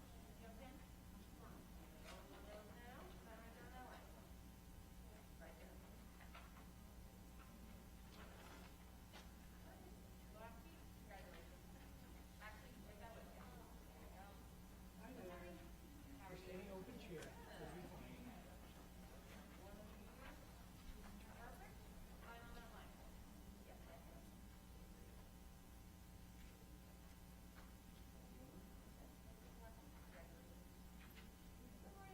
Hey there. Any open chair would be fine.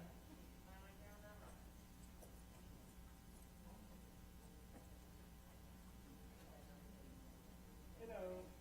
Any open chair would be fine.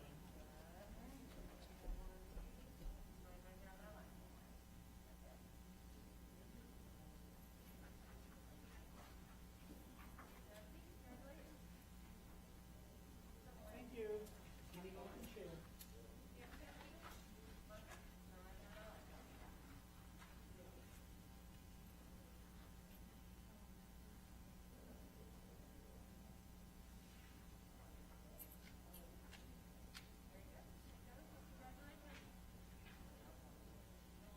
Hi there.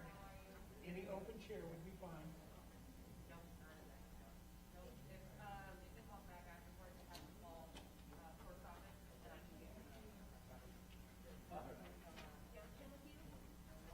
Good morning. My name is Gil Mullen. I'm an adjudicator at the Kansas City Field Office with the United States Citizenship and Immigration Services. We'll start the ceremony shortly. Before we begin, while we're waiting for a few more people, please look over your certificate of naturalization and ensure that all the information on it is correct. Let me know if there's any errors that you need corrected. Hi there. Last year's.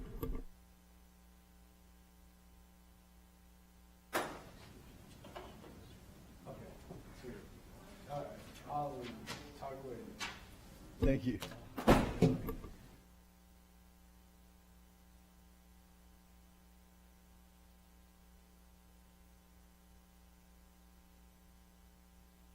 Yeah.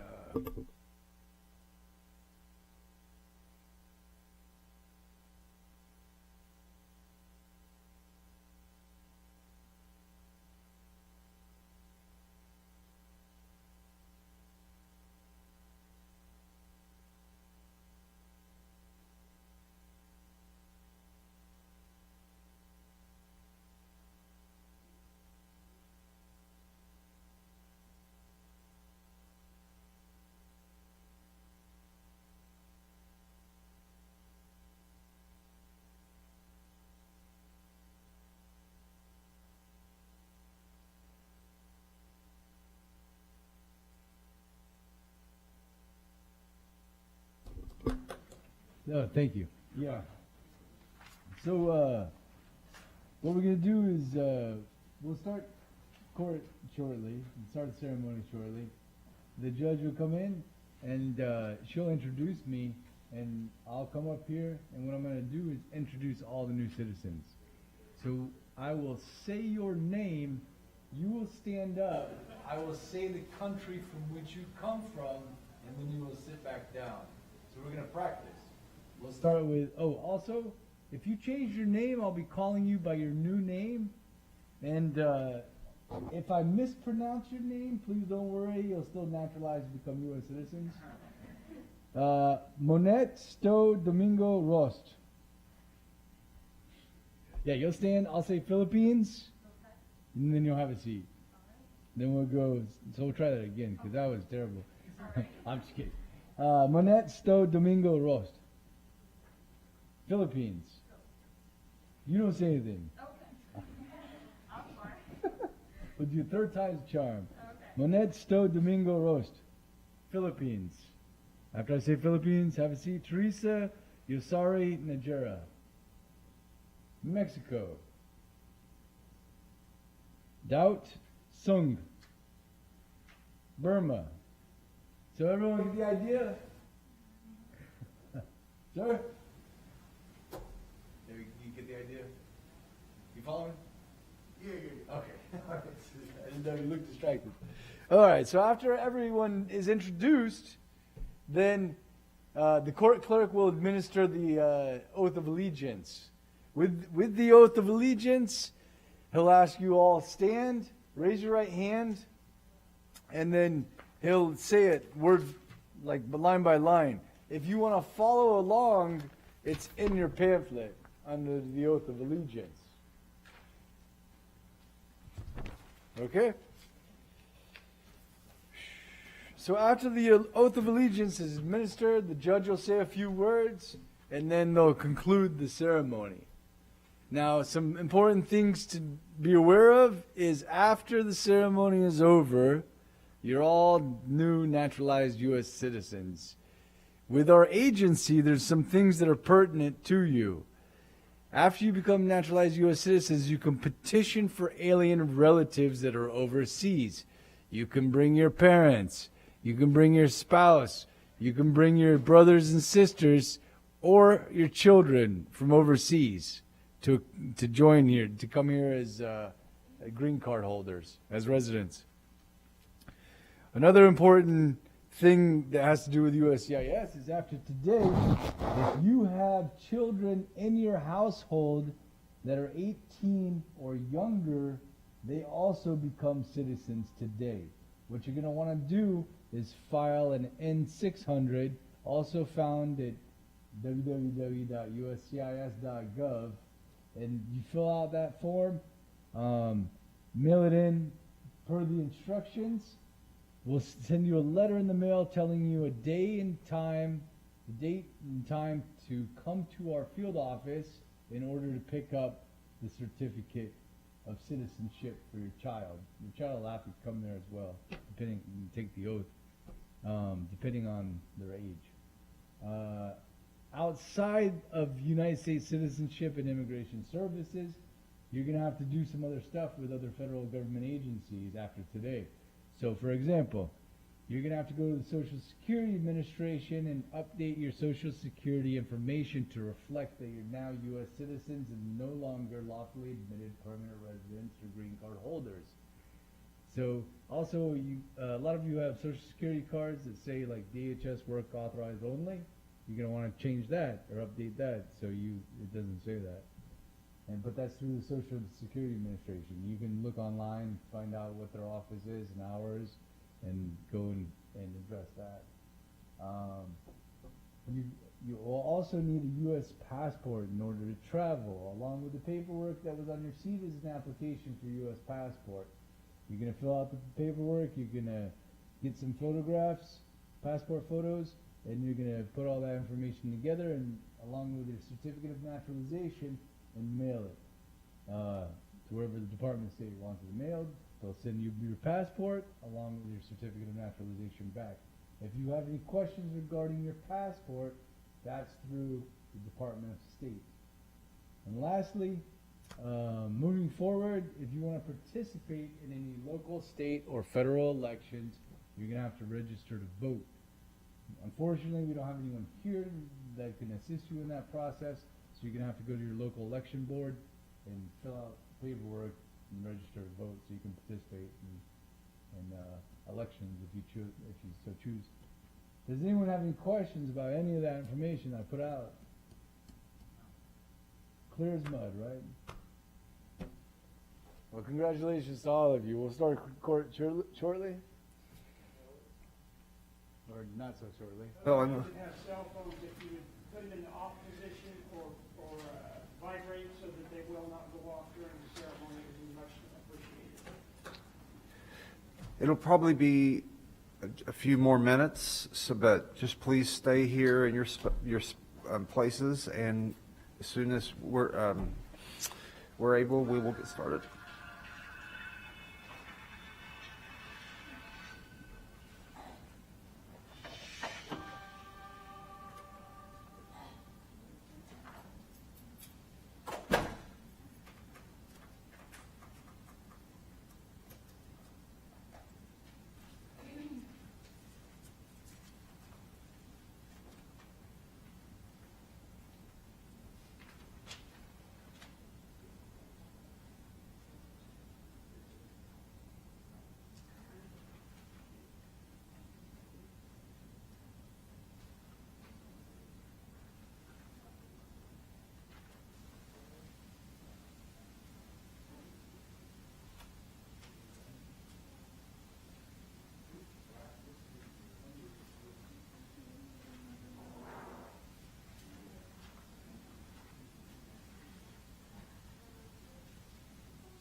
United States District Court for the District of Kansas is now in session.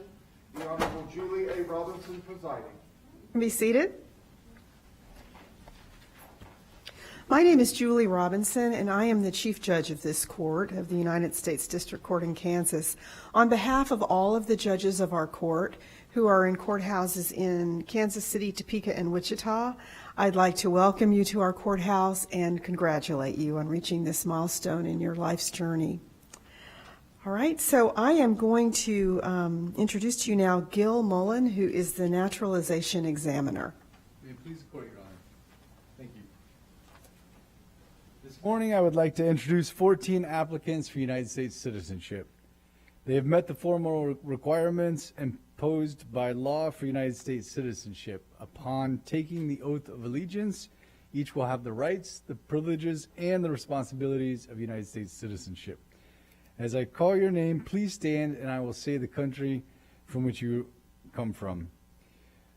Monet Sto Domingo Rost, Philippines. Teresa Yosari Najera, Mexico. Daut Song, Burma. Namita Sarma Timsina, Nepal. Yodit Tsige Burhi, Eritrea. Giovanni Tua, Burma. Yongfu Wang, China. Mette Maria Biliskov Olsen, Denmark. Segbegnon Adjeno, Togo. Krishnakant Jadavjibai Patel, India. Miguel Madriles Santos, Mexico. Sangita Tameng, Bhutan. Manika Bandari, Nepal. Xie Zhao, China. Jose Benjamin Bertram Grant Zapata, Mexico.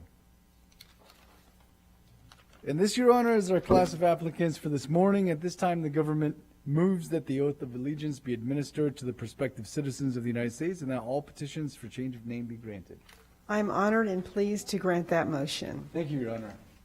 And now I'll call on Mr. Hokanson to administer the oath of citizenship. And if you have any difficulty standing, it is a long oath. Please feel free in remaining seated. All right, Mr. Hokanson. Thank you, Your Honor. Will you please stand as you're able? Raise your right hand and repeat after me. I state your name. Hereby declare on oath that I absolutely and entirely renounce and abjure all allegiance and fidelity to any foreign prince, potentate, state or sovereignty, of whom or which I have heretofore been a subject or citizen, that I will support and defend the Constitution and laws of the United States of America against all enemies, foreign and domestic, that I will bear true faith and allegiance to the same, that I will bear arms on behalf of the United States when required by the law, that I will perform non-combatant service in the armed forces of the United States, when required by the law, that I will perform work of national importance under civilian direction when required by the law, and that I take this obligation freely without any mental reservation or purpose of evasion. So help me God. Thank you. All right, you can be seated. And congratulations to America's newest citizens.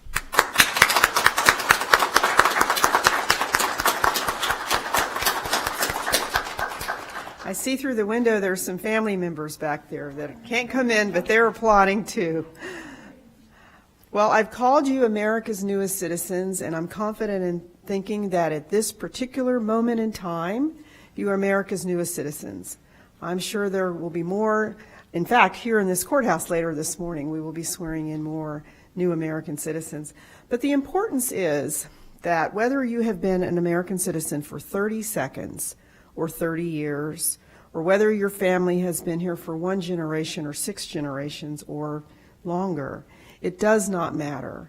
As American citizens, it doesn't matter how long we've been an American citizen. We all share the same responsibilities and burdens and rights and privileges and benefits of citizenship. You've just taken an oath that really speaks to some burdens and some responsibilities of citizenship, including military service or non-combatant service. And those are unlikely, but those are burdens and those are responsibilities we may be called upon to fulfill as citizens. But there are lots of privileges and benefits and rights of citizenship as well. And one of the most important rights is the right to vote. And so in your package of materials are voter registration forms for you to fill out and send in. And I encourage you to do that so that you will be eligible to vote in the next elections. National, local elections, all very important, and in a very important way that each of us individually exercise our voice, selecting a person that most closely represents our views and our positions on a variety of situations and issues. We are in difficult times in this country.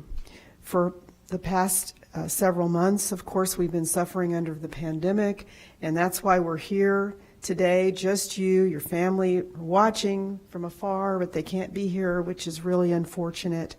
And now we are in a time of some civil unrest. People are exercising their First Amendment rights to go out in the public and to raise concerns about things that are unjust or unequal or broken in our country. We know that this is a great country. You know that this is a great country. But it is a country made up of individuals. And as individual human beings, we all have flaws. None of us is perfect, and therefore our country is not perfect. Our country was founded on ideals and principles that are nearly perfect, if not perfect.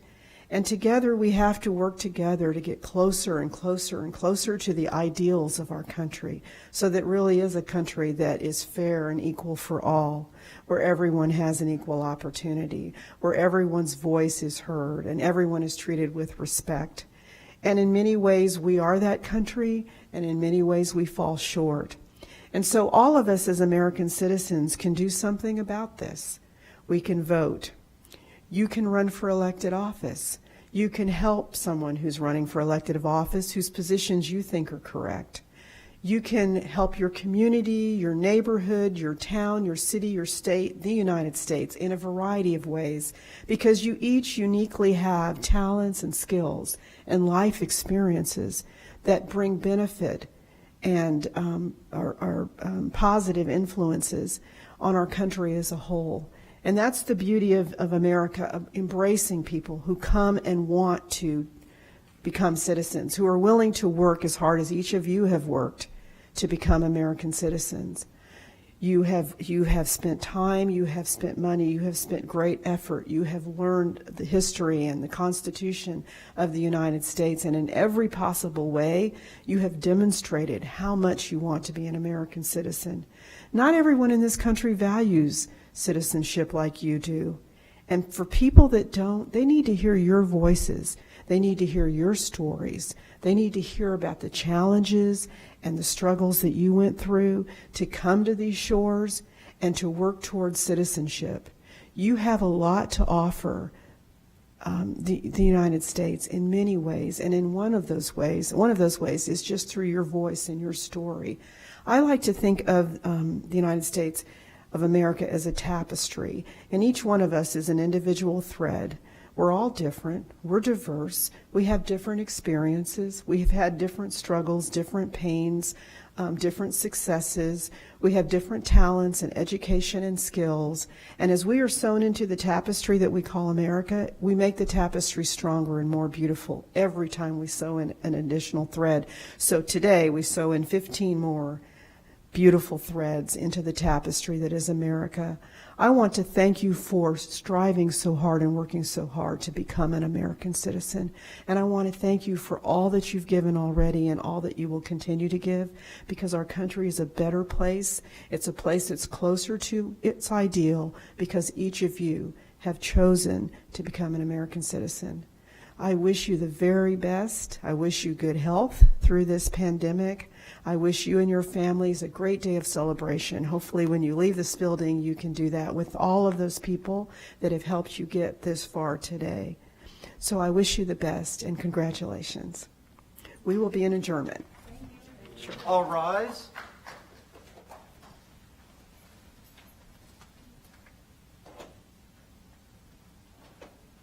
Thank you. The court stands in recess. Congratulations. Ladies and gentlemen, I'd like to offer my congratulations to each and every one of you. Look around your area, make sure you have all your papers and all your belongings. We will be exiting through the side door over here.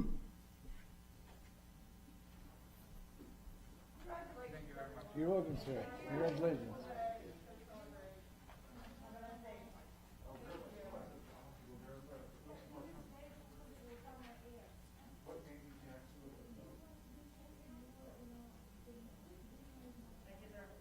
You're welcome. Congratulations, sir. Check out fan club.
seat you would like.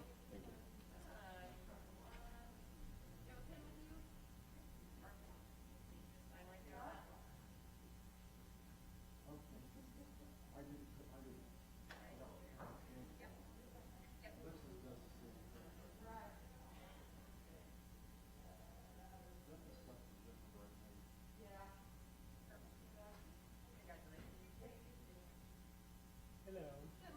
Just any open seats. Thank you.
I don't need this one. Is this the first one? Oh, I don't have it, dude. And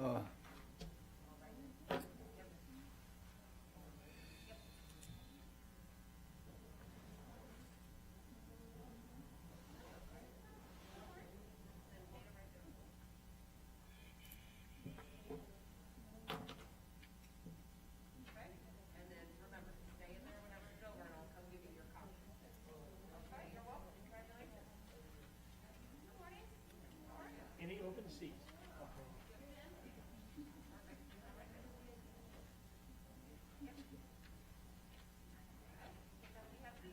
Congratulations. Just any open seat would be fine. How are you?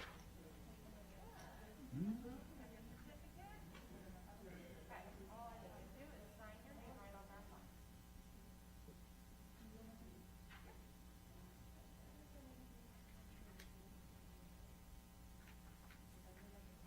One, two, three, four, five, six, seven, 8, 9, 10, 11. Hello, this way, please. Any open seat would be fine. We're only supposed to be two short, so we need two more.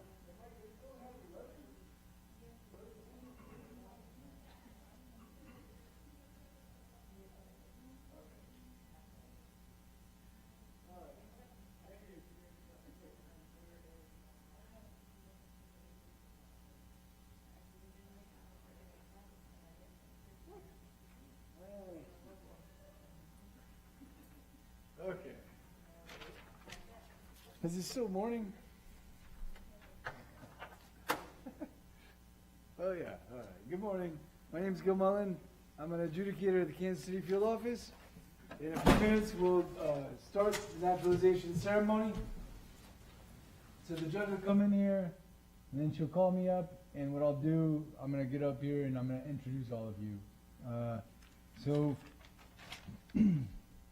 First of all, if you change your name, I'll be calling you by your new name.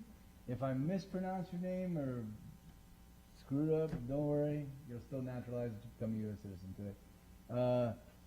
I will say your name, Liang Yang. You'll stand up, sir. I'll say Thailand. And then you'll have a seat. You don't have to say anything or do anything. And then I'll go Dora Josefa Duban Cabrera. You'll stand up. I'll say Honduras. Have a seat. And then Ola Gubel Avila Reveles. ¿Cómo se dice su primer nombre? Olagibe. Olagibe. Es muy difícil por los güeros. Discúlpeme, señor. All right, so I'll say that, and then I'll have a seat. Ibrahim Dogudu, Congo, and then I'll have a seat. Hamama Amroun, Algeria. There's a lot of Algerians naturalizing today. Why are they all coming to Kansas City? Okay, everyone get the idea? All right, so thank you. Yeah. Olagibel? Yeah. Olagibel. Is común? I think so. All right, thanks. So after I introduce everyone, then the court clerk is going to administer the oath of allegiance. So he'll have you all stand up and raise your right hand, and then he'll say it line by line, and you just repeat after him. You can also follow along in your pamphlet. On this page it says Oath of Allegiance, if it's easier for you to read. After the Oath of Allegiance is administered, then the judge will say a few words to you, and then they'll come to a conclusion of the ceremony. At the end of the ceremony, you're all going to be naturalized U.S. citizens. And so, as far as our agency goes, United States Citizenship and Immigration Services, what that means is that after the ceremony, you can petition for relatives of yours to come over to the United States.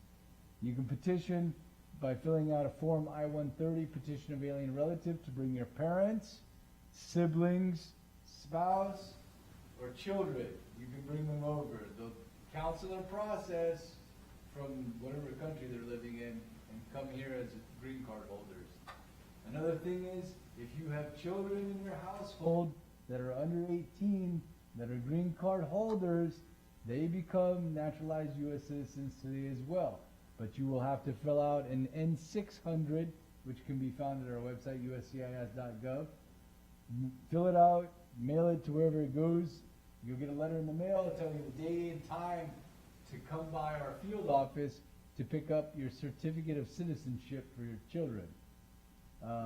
Outside of our agency, outside of USCIS, you're going to have to do some other things with federal government agencies such as Social Security Administration. You're going to have to go to the Social Security Administration and have them update your information so that it reflects that you're U.S. citizens now and you're no longer lawfully admitted permanent residents or green card holders. A lot of you have Social Security cards that say DHS work authorized only. You're going to want a card that doesn't have that on it. Another thing is you're going to want to obtain a U.S. passport. There's applications in the paperwork in which you found on your seat. You'll fill out the application, you'll mail it to the Department of State with 2 photographs and and your original certificate of naturalization. They'll process it, they'll send you the passport along with your certificate of naturalization back. Lastly, there's information in the paperwork for registering to vote.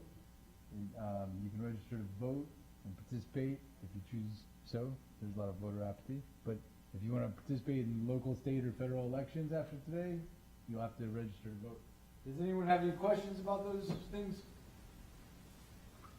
Too easy. All right. We'll start shortly. Thank you.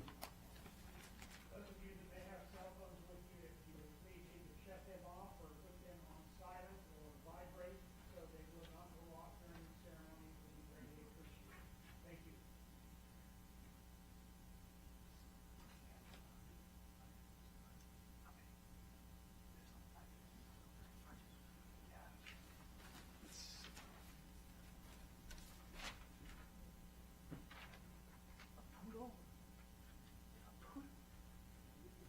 Fifi?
All rise. The United States District Court for the District of Kansas is now in session. The Honorable Julie A. Robinson presiding. All right, you can be seated. My name is Julie Robinson, and I am the Chief Judge of the United States District Court. On behalf of the judges of this court who are in courthouses here in Kansas City and in Topeka and Wichita, I'd like to welcome you to our courthouse and congratulate you on reaching this milestone in your personal journey. I will now introduce Gil Mullen, who is the naturalization examiner. Your Honor. Thank you. This morning I would like to introduce 11 applicants for United States citizenship. They have met the formal requirements imposed by law for United States citizenship. Upon taking the oath of allegiance, each will have the rights, the privileges, and the responsibilities of United States citizenship. As I call your names, please stand and I will say the country from which you come from. Layong Yang, Thailand. Dora Josepha Duban Cabrera. Honduras, Olagubiel Avila Reveles. Mexico, Ibrahim Dogudu. Congo, Hamama Amroin. Algeria, Juan Antonio Arelanes. Mexico, Alicia Mercedes Maldonado. Ecuador, Dora Delia Beatriz Muñez. Mexico, Indra Gurung. Nepal, Rosina Shaheen. Pakistan, Dmitry Shpak. Ukraine. And this, Your Honor, is our class of applicants for this morning. At this time, the government moves that the oath of allegiance be administered to the prospective citizens of the United States and that all petitions for change of name be granted. All right, I'm honored and pleased to grant that motion. Thank you, Mr. Mullen. I'll now ask Mr. Hokanson to administer the oath of citizenship. And if you have any difficulty standing, it's a long oath, so feel free to remain seated if you need to. Thank you, Your Honor. Will you please stand as you're able? Raise your right hand and repeat after me. I state your name. Hereby declare on oath that I absolutely and entirely renounce and abjure all allegiance and fidelity to any foreign prince, potentate, state, or sovereignty, of whom or which I have heretofore been a subject or citizen, that I will support and defend the Constitution and laws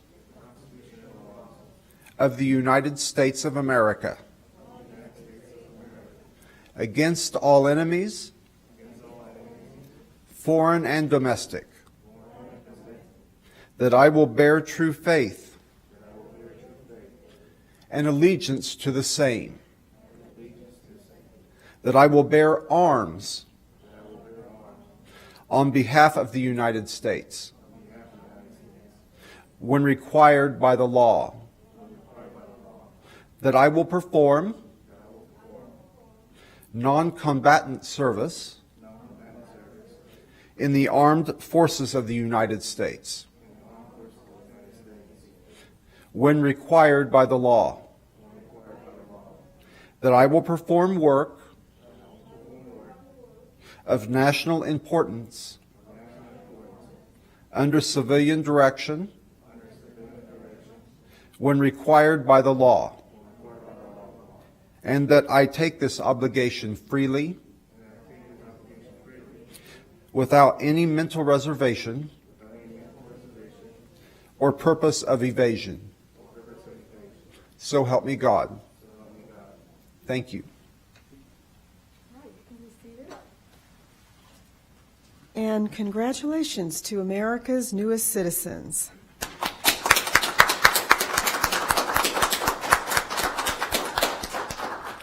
And I feel confident that at this particular moment, you are America's newest citizens. We are going to swear in some additional people this morning that will become American citizens. There are probably these ceremonies going on in other places in the United States. But my guess is at this particular minute, you are America's newest citizens. But importantly, it does not matter how long you've been an American citizen. Whether you've been an American citizen for 30 seconds or 30 years, whether you are the first generation to be an American citizen in your family or the sixth generation, whether your family has been here for a few years or hundreds or even thousands of years, it does not matter, because as American citizens, we all have the same rights the same privileges and benefits, the same responsibilities and burdens of citizenship. When you took this oath a few minutes ago, this oath spoke to some of the burdens and responsibilities of citizenship, being called upon for military service and the responsibility and burden of serving the military, or for non-combatant service. But the oath doesn't speak to a lot of other rights and privileges and benefits that we have as American citizens. One of the most important rights we have is the right to vote.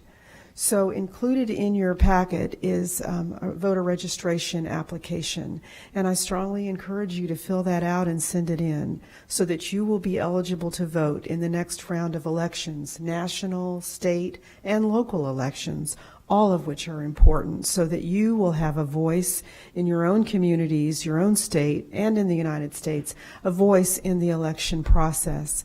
That's one of the most important ways that we can participate as American citizens and speak by exercising our right to vote.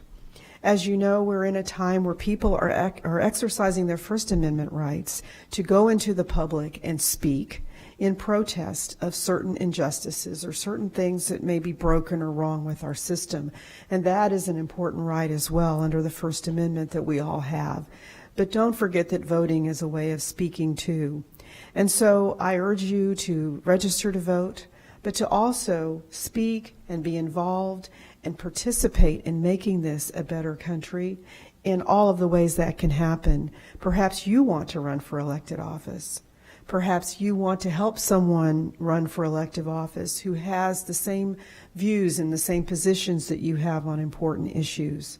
Perhaps you will help in lots of other ways in your community or in the larger city that you live in, through helping children or volunteering in charities or other organizations. There's so many ways that you can help. And you uniquely have a story to tell. Every one of you overcame challenges, overcame struggles to become an American citizen. It takes a long time to become an American citizen. It takes studying and focus and money and patience to become an American citizen. And I am really grateful to all of you for wanting to be an American citizen and for working as hard as you have to come to today. There are people in this country that do not value their citizenship, and you are people that they need to hear from. Your voices matter because you do value citizenship and you are willing to work hard to become an American citizen. And for that reason, I know that you have a lot to contribute to the dialogue in our country and to all that is going on. We're living in difficult times. We're living in a viral pandemic, and that's why your families aren't here, and the people that supported you to get you to where you're at today, they're not here. Hopefully many or all of them can watch, and we regret that. But we do live in difficult times. But we've been through difficult times before, and we've always survived, and we've always become stronger as a nation. We know that the United States is a strong nation and a great country, and you have told us that in wanting to be a citizen of this country. But we also know that there are things that are broken and that need to be fixed, and that's because we are a country of many people, millions of people, each and every one of whom are flawed, because as human beings, none of us are perfect. So while the United States was founded on principles and ideals that are perfect or nearly perfect, in trying to execute that, we rely on all of us who are not perfect. But I like to think of the United States as a tapestry, and each one of us is a thread in that tapestry. And as we now sew in, I think 11 of you that are in this group, into the tapestry that we call America, with each thread we sew in, it becomes stronger and more beautiful as a country.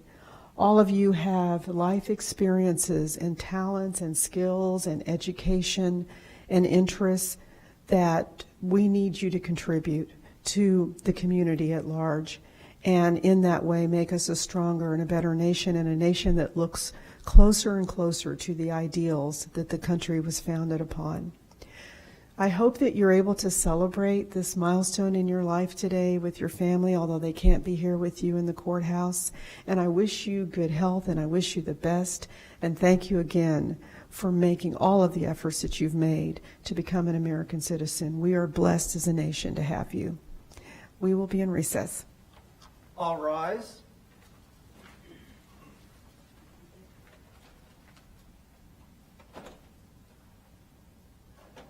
Thank you. The court stands in recess. Congratulations. Ladies and gentlemen, I'd like to offer my congratulations also. Look around your area, make sure you have all your property and the papers that were supplied to you. We will be opening the room from this door over here. Congratulations, everyone. Have a wonderful day.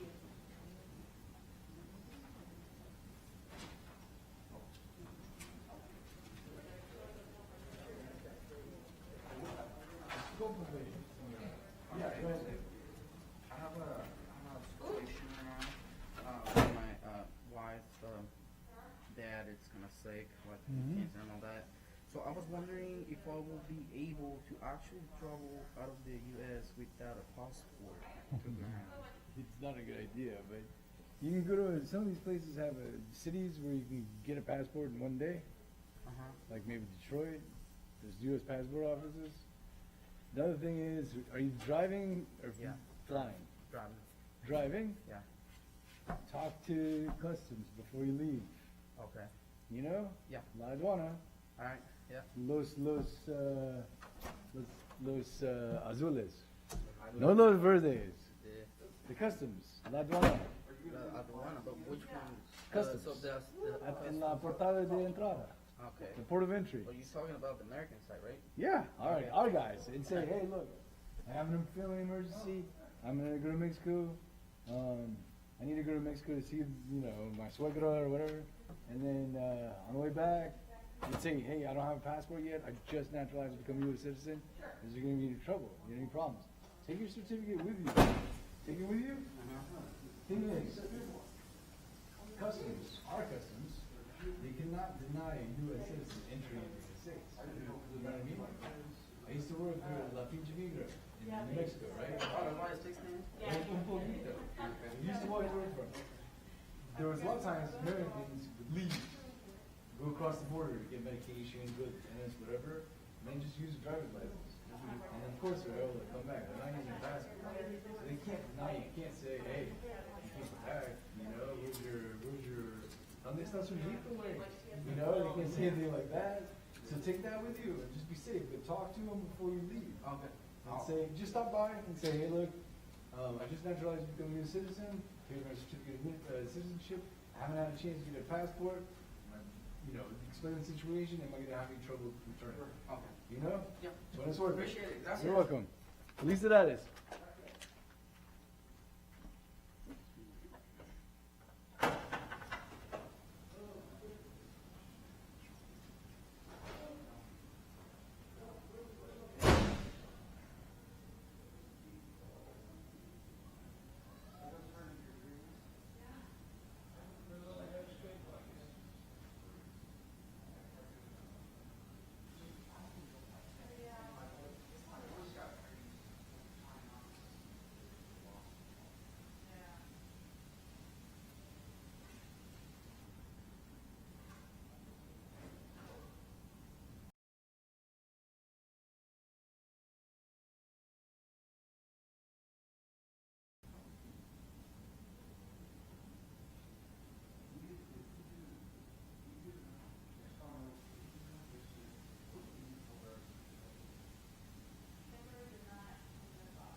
Did you have it for like a decade plus? Did I what? Have her for like a decade plus? Yeah, 10 years. She was a very good dog.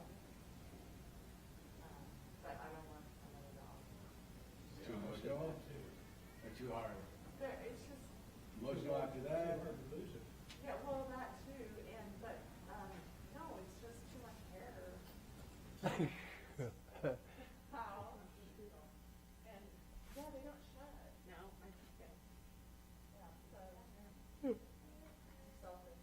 Aren't you retiring? I can retire in 2.5 years. 2.5. Yeah, well, they need you out here. Who's they? I don't know, your people. Your people.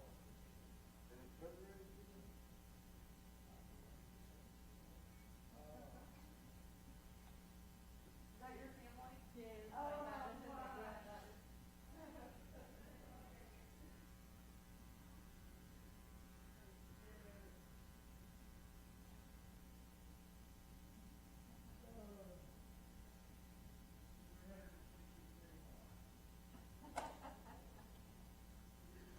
oh, 15 at a time.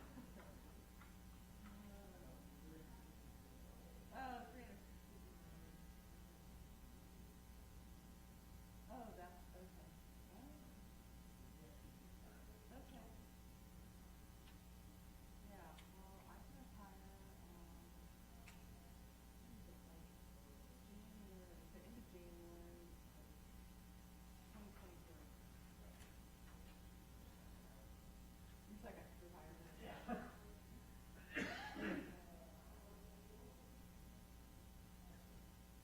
I'm not really retiring. Yeah.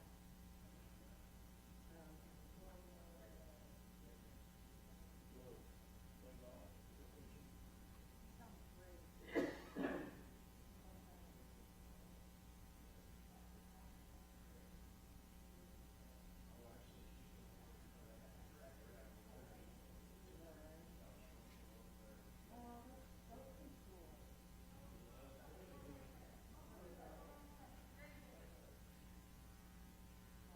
Hi there. How are you? Good. Do you have a pen with you? All I need you to do is sign right there on that line.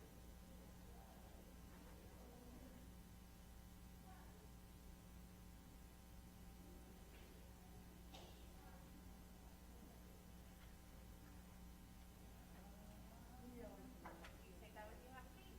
Congratulations. Yep, right in through there. Hi there. Just sit anywhere. Thank you.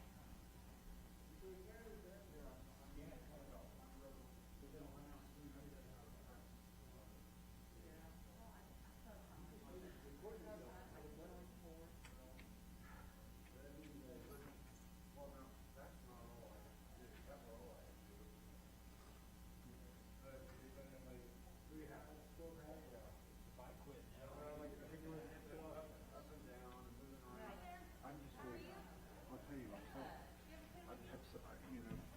we haven't been doing it for 3 or 4 months, and so it's like, Oh yeah, getting the flow. Maybe you just need a vacation. Yeah, some time off. And if you need a pen, you can have one of these. Are you teleworking?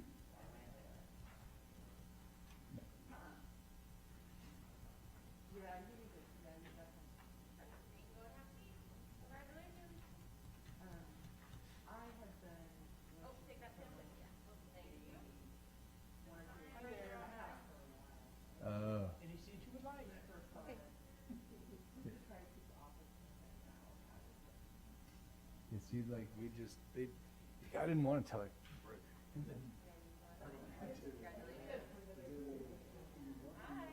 there. Any seat you would like.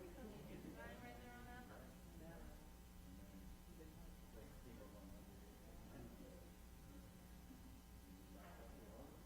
You can go have a seat. Congratulations.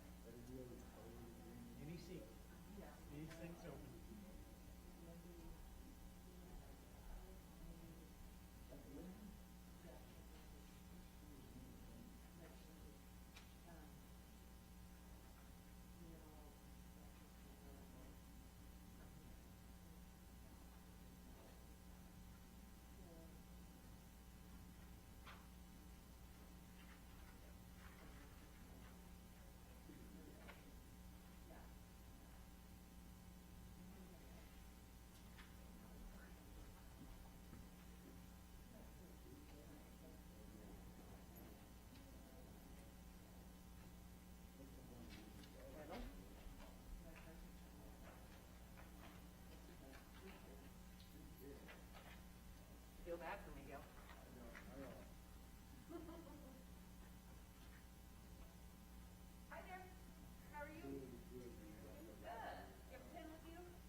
seat.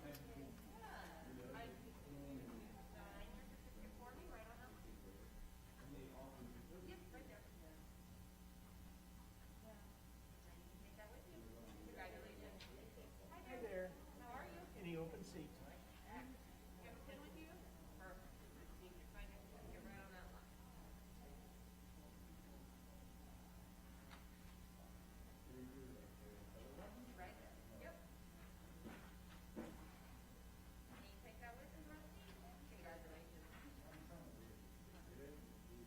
Hello. Any open seat would be fine.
Hi there.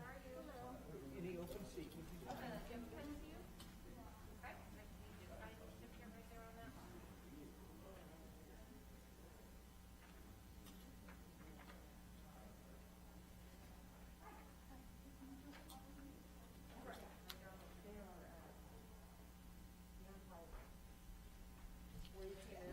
That's what I was gonna. Oh, you got your own cards and stuff? Look at that. Yeah, Fancy. but a lot of the information on there is incorrect. Any open seat would be fine. How so? Well, I'm no longer working for Judge Murguia. Oh, I've heard a story about him. Yeah, well, don't believe everything you hear. Oh, Say that.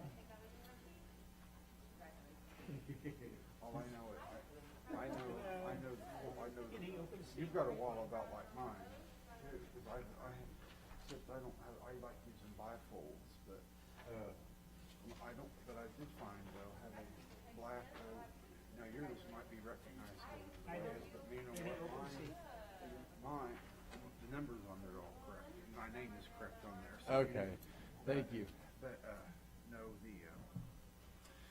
yeah, mine, I was speaking of, my friend went to Kohl's one time back in Wichita, like in 2003, and I was with him, and he's like, I need to get he wanted a trifold. The only one that he got that he liked came with a bifold and like something else that was in there. He said, you want the bifold? And I did, so I still have it. I think it's a DACA or something. Yeah. How many are we missing? 2? 3? There's a line. Yeah, one lady.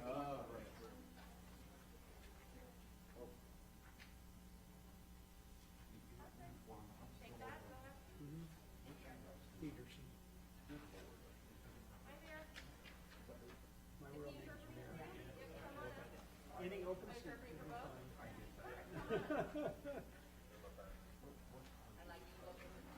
Cooks.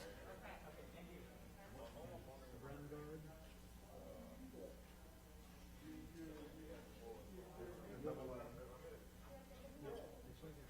Robeson. We got 17. This must be include some people that work in a restaurant. I have no idea.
So, well, my name is Gil Mullen. I'm an adjudicator at Kansas City Field Office.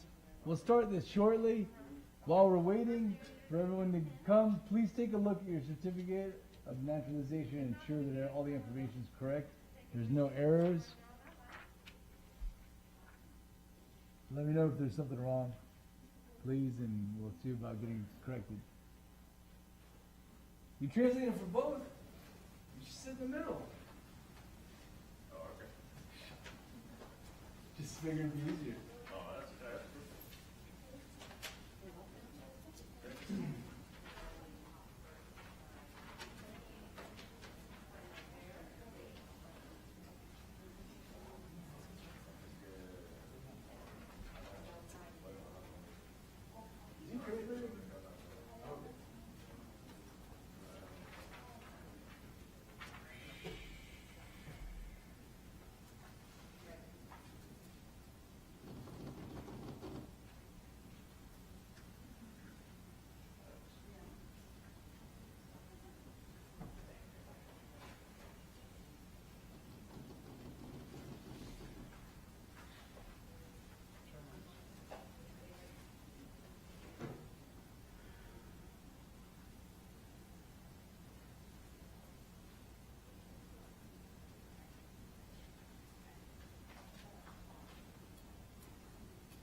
Yeah, he's got a interpreter. So, sorry, he sent it to me.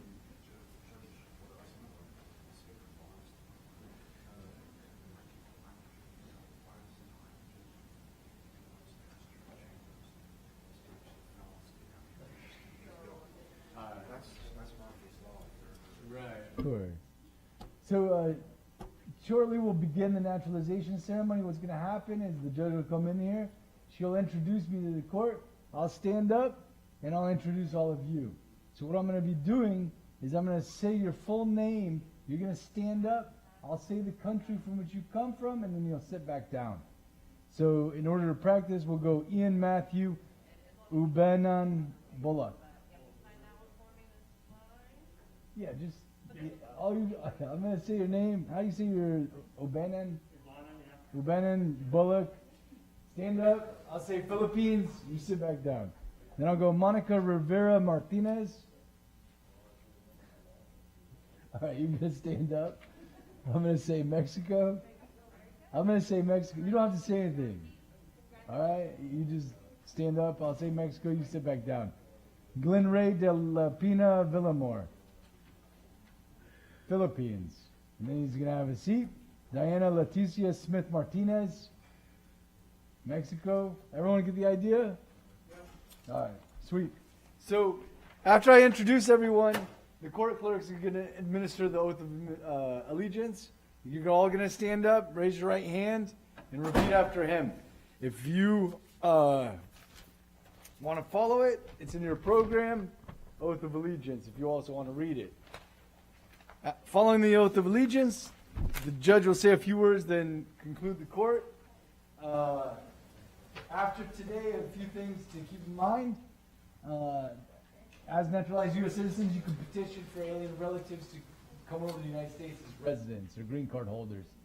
You can fill out a form I-130, petition of alien relative, and you can petition for your parents, siblings, spouse, or children to come over here as residents. Another thing is, if you have children in your household that are under 18 today, they become naturalized U.S. citizens as you become naturalized U.S. citizens today. But you'll have to fill out an N600 at our website, uscis.gov. Fill out the paperwork, mail it in. You'll get a letter in the mail telling you to come to our field office where you did your interview with your child, depending on the child's age, and then you'll get a certificate of citizenship for that child. Outside of our agency, you'll have to do a few things with the other government agencies, such as the Social Security Administration. If you want to visit them, update your information to reflect that you're citizens and no longer lawfully admitted permanent residents. Also, a lot of you have Social Security cards that say authorized for DHS work only. You want to change that so it doesn't say that. You'll need a passport through the State Department. You'll have to fill out I believe an application's with the paperwork that was on your seat. They'll send them the certificate of naturalization, the passport application, a couple photos. Then they'll send you back the passport along with your certificate of naturalization. Lastly, there's information about registering to vote. That's also in the paperwork affiliated that was on your seat. Does anyone have any questions about those things? All right. Thank you. We'll start court shortly. Okay, any of you that might have a cell phone, if you would please either turn it off or silence it or put it on vibrate so it would not go off during the proceedings, it would be greatly appreciated.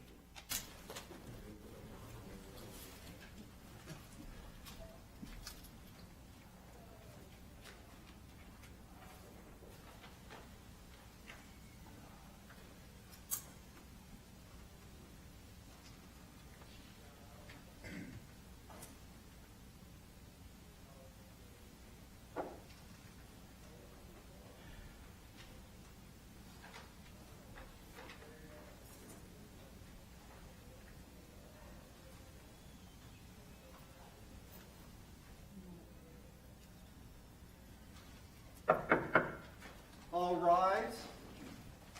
The United States District Court for the District of Kansas is now in session. The Honorable Julie A. Robinson presiding. Please be seated.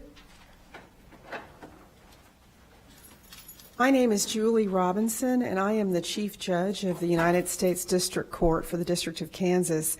On behalf of the judges of this court, who are in this courthouse and also in our courthouses in Topeka and Wichita, I welcome you to our courthouse this morning and also offer you a congratulations on behalf of all of the judges. I'll next introduce Gil Mullen, who is the naturalization examiner. May I please Mr. call Mullen? your honor? Yes. Thank you. This afternoon, I would like to introduce 17 applicants for United States citizenship. They've met the formal requirements imposed by law for United States citizenship. Upon taking the oath of allegiance, each will have the rights, the privileges, and the responsibilities of United States citizenship. As I call your name, please stand and I will say the country from which you come. Ian Matthew Urbanin Bullock, Philippines. Monica Rivera Martinez, Mexico. Glenray de la Pina Villamor, Philippines. Diana Leticia Smith Martinez, Mexico. Catherine Pajunar Enrira, Philippines. Helen Shahin, Turkey. Martha Macias, Mexico. Baruch Gandara, Mexico. Nancy Ruby Lopez, Mexico. Ramona Oro, Cuba.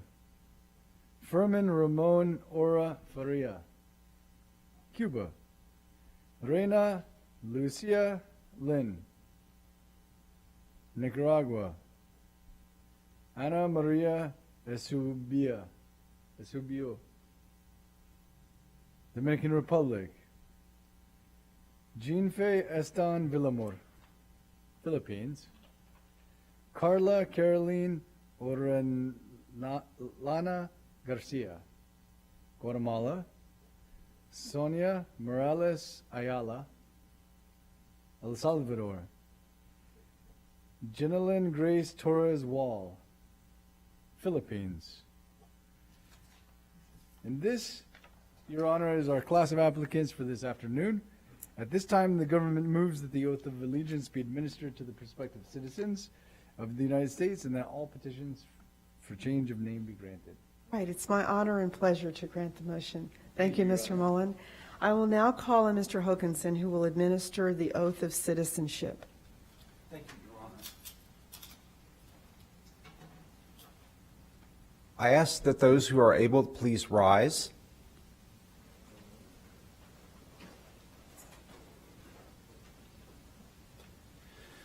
Raise your right hand and repeat after me. I state your name. hereby declare on oath that I absolutely and entirely renounce and abjure all allegiance and fidelity to any foreign prince,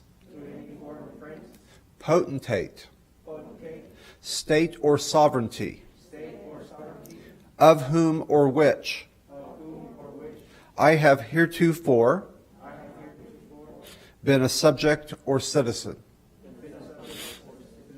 that I will support and defend the Constitution and laws of the United States of America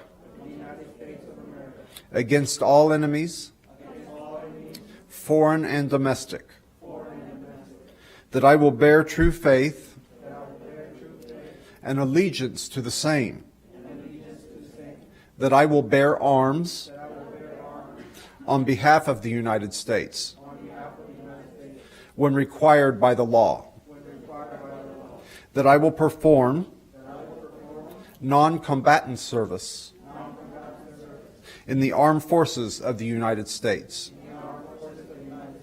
when required by the law, that I will perform work of national importance under civilian direction when required by the law.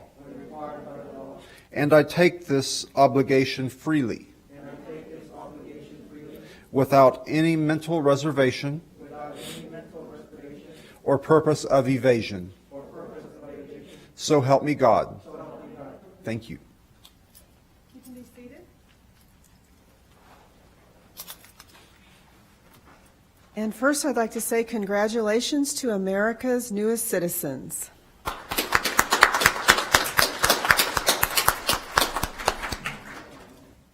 I'm confident that in this moment, you are America's newest citizen. We have been swearing in a number of people today, and we have one more group this morning to swear in, and there probably are ceremonies in other courthouses around the country, but it's probably fair to say that at this minute, you are America's newest citizens. But the importance is this: it does not matter whether you have been an American citizen for 30 seconds or 30 years, or one generation or 10 generations. As American citizens, we are all the same. It doesn't matter how long we've been a citizen. We have the same rights and responsibilities and the same burdens and privileges and benefits of citizenship. In your oath that you just took, it spoke to some of the burdens and responsibilities of citizenship. Any one of us could be called upon for military service or for non-combatant service in times of need. And those are burdens and responsibilities of citizenship. And there are others. But there are also rights and privileges and benefits of citizenship. And one of the most important rights is the right to vote. And so in your packets are registration applications for you to apply to register to vote. And I encourage you to do that so that you will be eligible to vote in the primary elections and in the general elections that are coming this year, and in the local elections that happen every year. All of these elections are important, and it's important that you participate in this process. We're living in difficult times. First of all, we're living in a time where there's a viral pandemic, and that's why we're here in this room, and your families and loved ones and friends are not in the room with you. And you know, that is a very unfortunate thing, because I know that many of them helped you get to the point that you're at today. They supported you, they helped you, they encouraged you as you sought American citizenship. We're also living in difficult times because, as we know, within the last week or two, there's been civil unrest.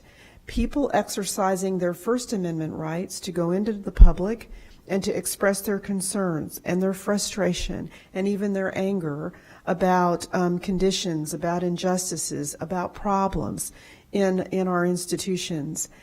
We know that America is a great country. You know that. That's why you have worked so hard to become an American citizen. But we also know that it's a country made up of human beings, and as human beings, each and every one of us is flawed. None of us is perfect. And so our government is not perfect. Our institutions are not perfect. And that's why it's so important for all of us to participate and work hard to make it more perfect. Our country was founded upon ideals and principles that are perfect or nearly perfect, and we're not there. We're a great country, but we have much more work to do. And that's why it's important for all of us, all citizens, to work together to improve and to make things better and to make this country look more like the ideals that the country was founded upon. And we can do that by voting. We can do that by going into the public square and expressing our concerns, our support, or our protest.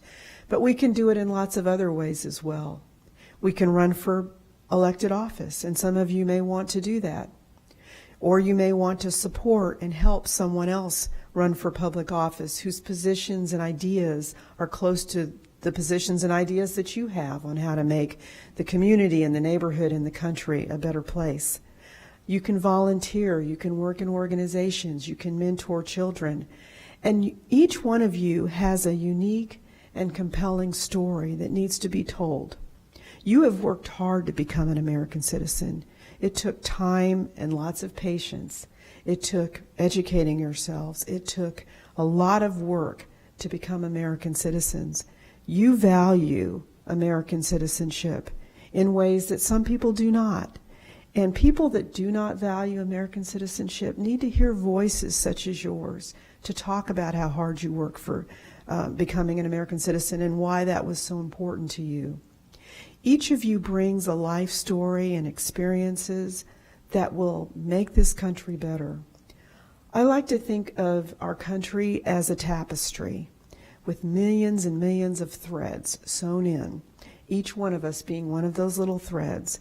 And as we sew in the 17 new threads into this tapestry, new citizens, all of you, the tapestry becomes more beautiful and it becomes stronger, because it is shaped and influenced by you and your experiences and your knowledge and your expertise, your talents, your skills, and your hearts.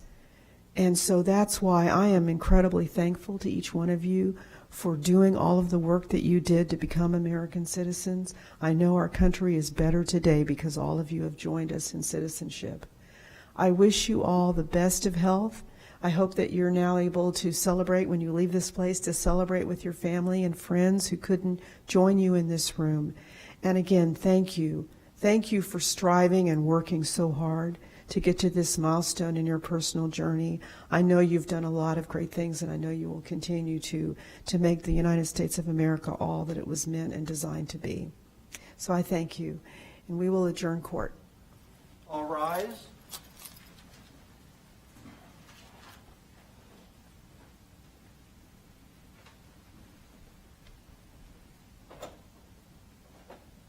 Thank you. The court stands in recess. Ladies and gentlemen, I'd like to offer my congratulations to each and every one of you for what you've accomplished. Look around your area, make sure you have all your papers and all your belongings. We will be back here through the side door. Thank you. Sign these, but you didn't sign these. Are you gonna cut Heather or He just has to sign these. He already did those. And then after this last one, I will run back and have her. I'll let her know that she needs to do that. Yeah, I have not told her that yet. Did I open the door? Okay, yeah. You know the rules.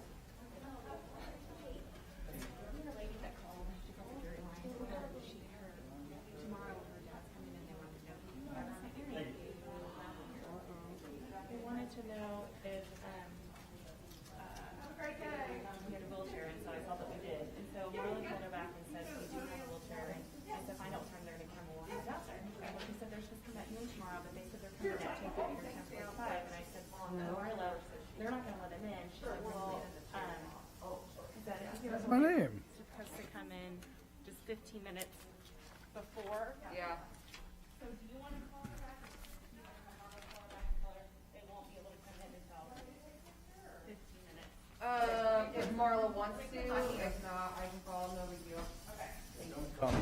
chairs accessible. No, handicapable people.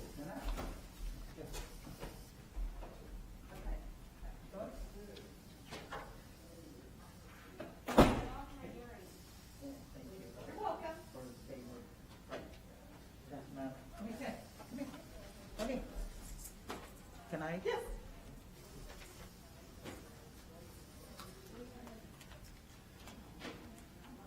Right by the weed people. We used all of them. Ready? Well, no, I need to make a couple more. But I can still put. No, yeah, you can. Sorry, no. Just ignore me. Great. Thank Go you. right Appreciate. here by the. Oh, yeah. Yes, yes, yes. Oh, that's good.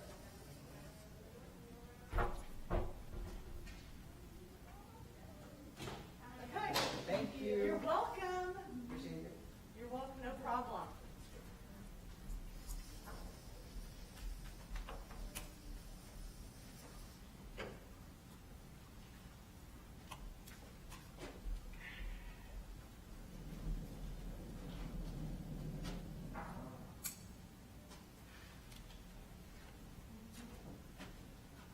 Last one.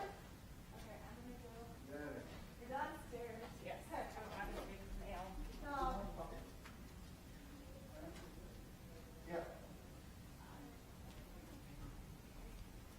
Ready?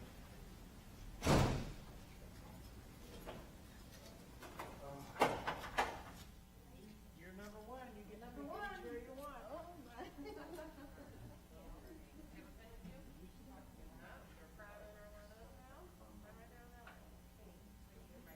Yeah. Oh, really? I've never, that's actually nice. Yeah. Anywhere you'd like to sit. Anywhere? Just any one of the chairs, yeah.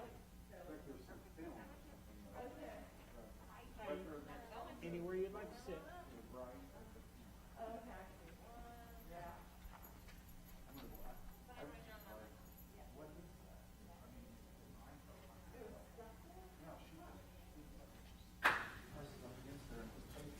Oh, wow. I don't know how good it was.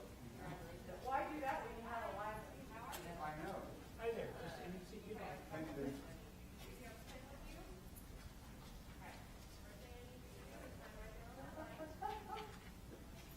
It looks like one of those, you know, those, what do they call the, I'm crazy, I should know. Little suffers. Oh, yeah, you have such a good help.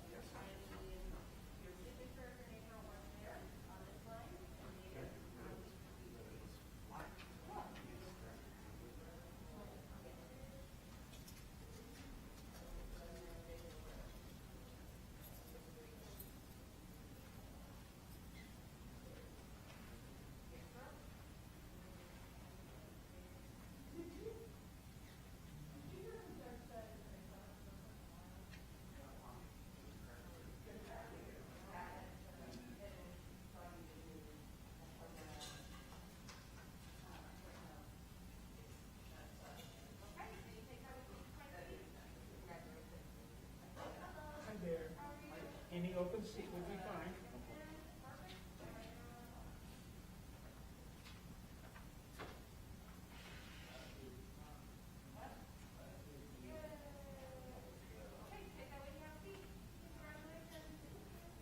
Any open seat would be fine.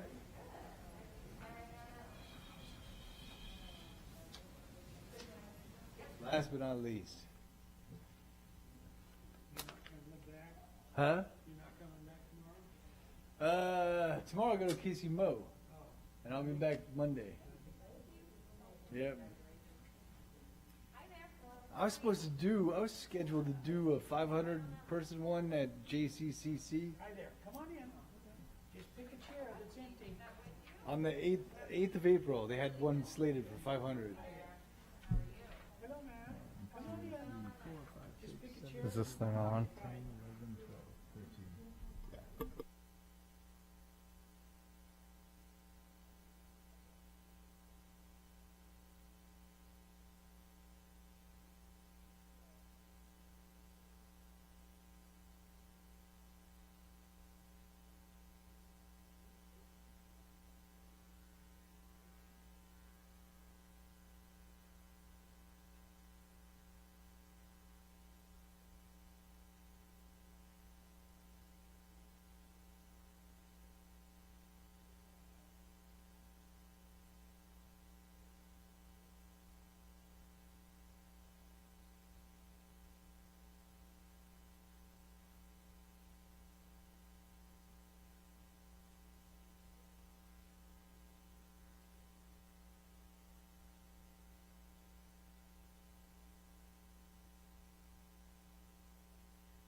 My name is Gil Mullen. I'm an adjudicator at the Kansas City Field Office. We'll begin the naturalization ceremony shortly. While you're sitting there, there's one individual. Now everyone's here. Please look over your certificate of naturalization and ensure that all the information on it is correct. There's no typos, there's no incorrect information. Let me know if there's something that needs to be changed. We'll address that.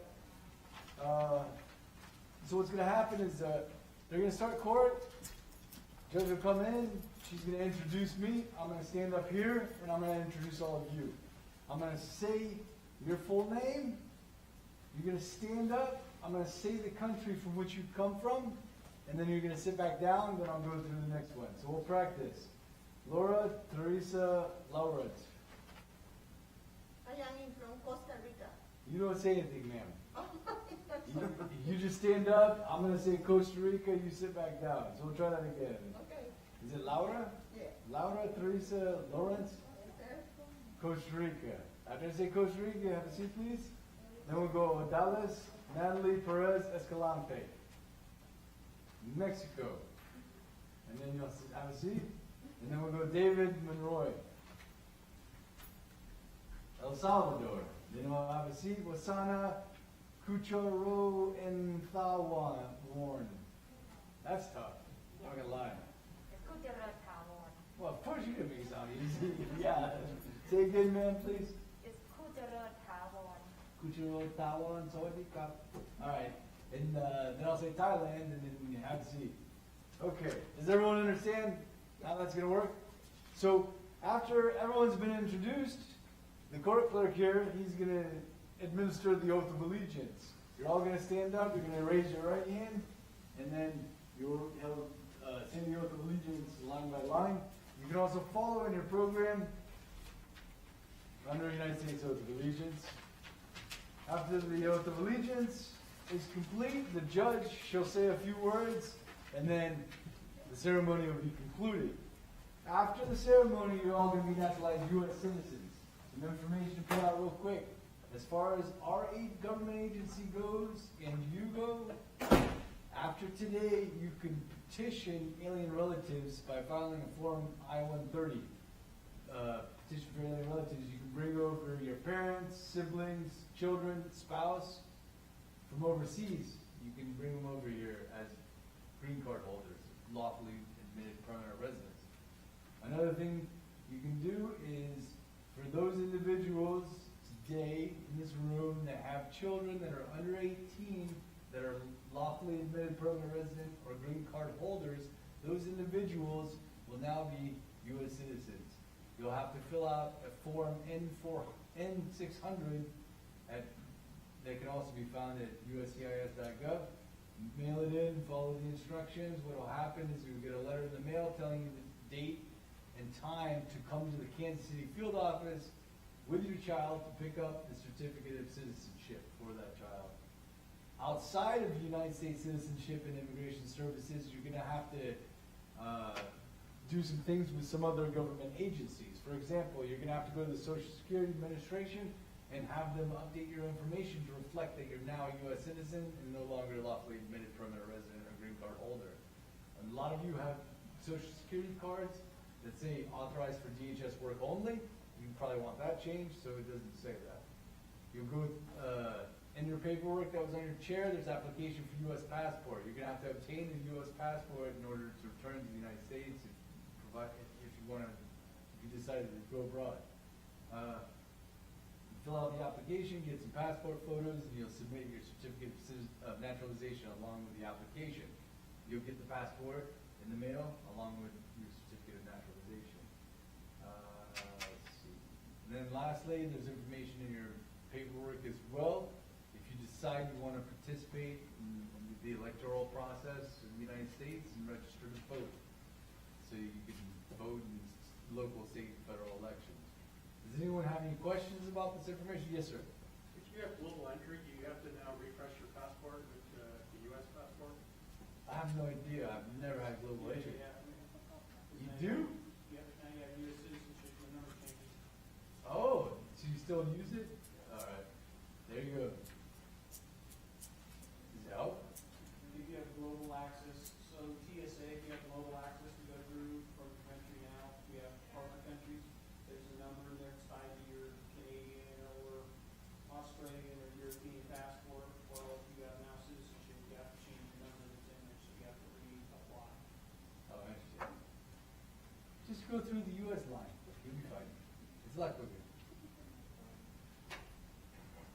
Any other questions?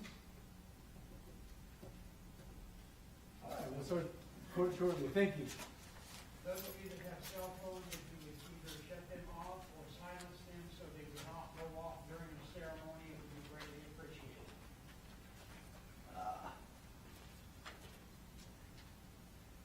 Lastly, I'll call you by your new name. And if I mess up your name, don't worry, you'll still become U.S. citizens.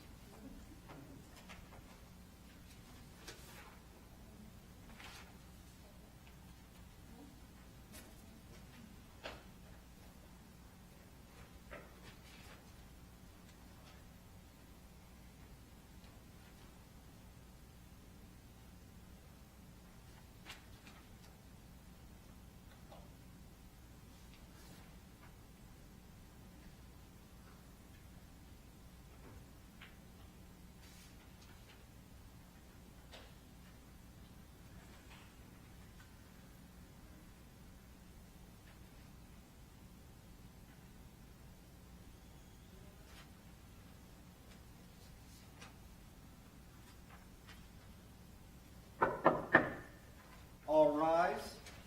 The United States District Court for the District of Kansas is now in session.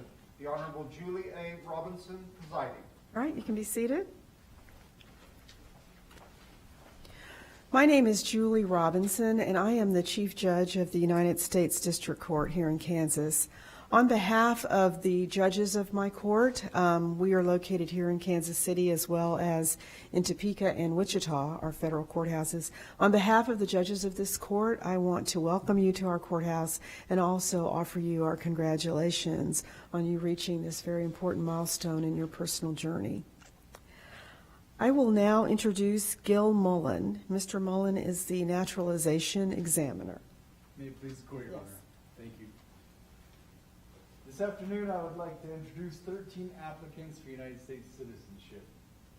They have met the formal requirements imposed by law for United States citizenship. Upon taking the oath of allegiance, each will have the rights, the privileges, and the responsibilities of United States citizenship. As I call your names, please stand, and I'll say the country from which you come from. Laura Teresa Lawrence, Costa Rica. Odales Natalie Perez Escalante, Mexico. David Monroy, El Salvador. Wasana Kuchaloenthawarn, Thailand. Flossie Tatiana Godos, Peru. New Fong Alice Leung, Canada. George Joseph, Canada. Rudy Ivan Bedola, Mexico. Emerit Monares Carrion, Mexico. Helene Shushanian, Georgia. Anaida Merudyan, Armenia. Pacharida Prisangov Jones, Thailand.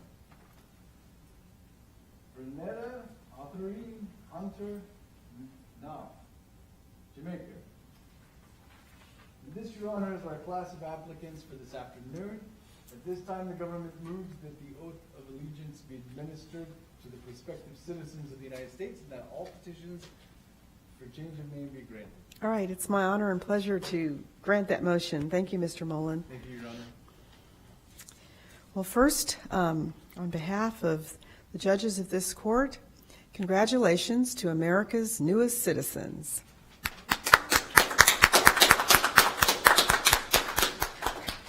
Now, I am confident that in this particular moment, you are America's newest citizens. I'm sorry? Oh, okay.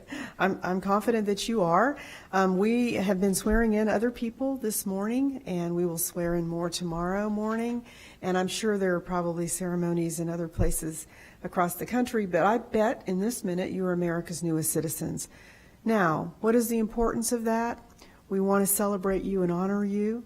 But as far as citizenship goes, it does not matter whether you have been a citizen for 30 seconds or 30 years or 1 generation or 20 generations. It does not matter. I'm sorry. Oh, okay. I'm sorry. Everybody was signaling to me, you're not America's newest citizens yet. We still have to give you the oath.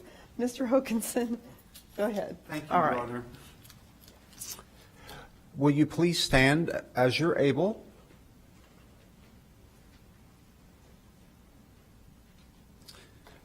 Raise your right hand and repeat after me.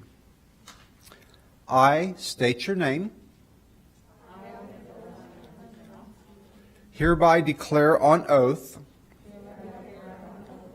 that I absolutely and entirely renounce and abjure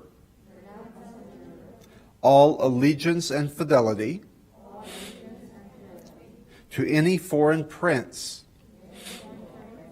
potentate, state or sovereignty, of whom or which I have heretofore been a subject or citizen, that I will support and defend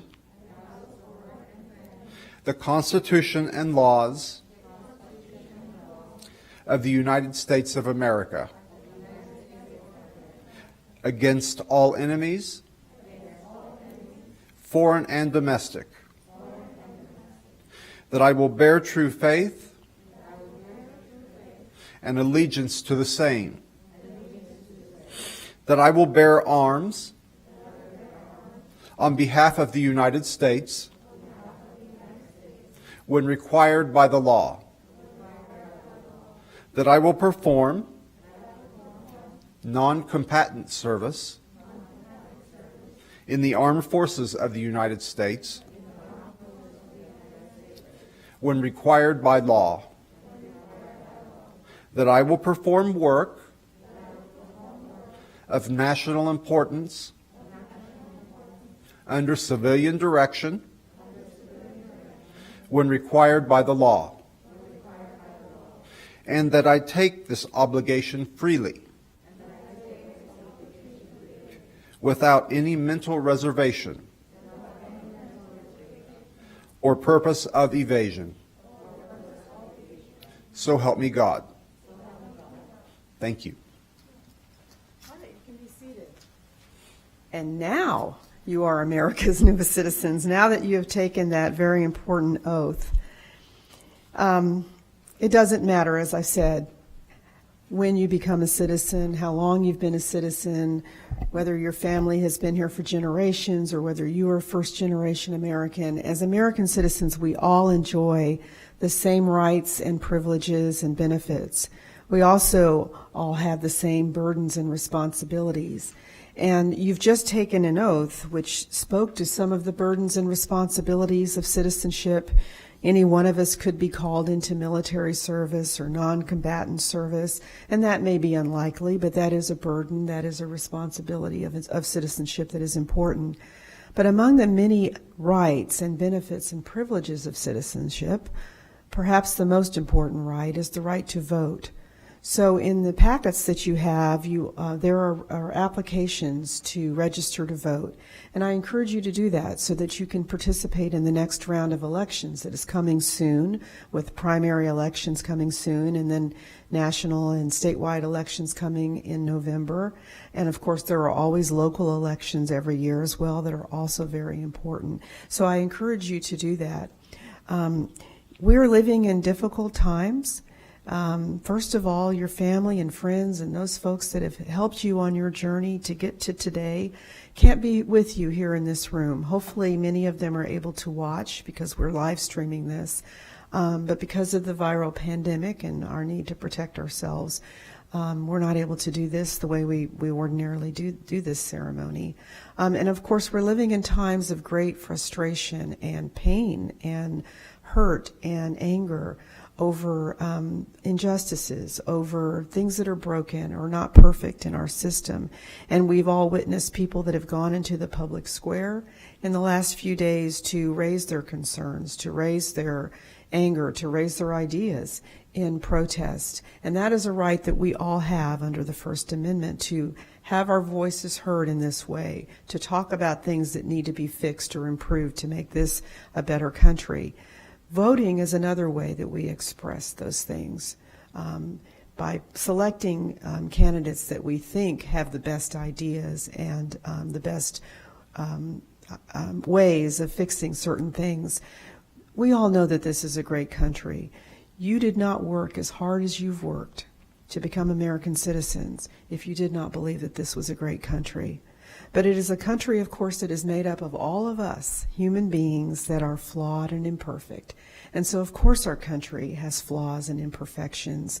Our country was founded, though, on ideals and principles that are perfect or nearly perfect. And we have done a lot of things that have made us very close to that, but never reached those ideals and principles in full because we're not perfect.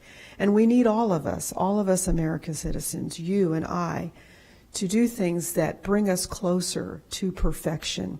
And that may be going in the public square and protesting and raising concerns. It is always voting, but there are many other ways to do that as well. Perhaps you'll want to run for elected office, or perhaps you'll want to work for a candidate who you think has good ideas and good aspirations and has a way to get us to places where we will be improved in a lot of respects. Perhaps it is just working in voluntary capacities and organizations and just helping people in the community that need help in a variety of ways. But one thing I know is that each and every one of you has a compelling story. You have become American citizens through great effort, time, patience, study, and you value American citizenship in ways that some people in this country don't.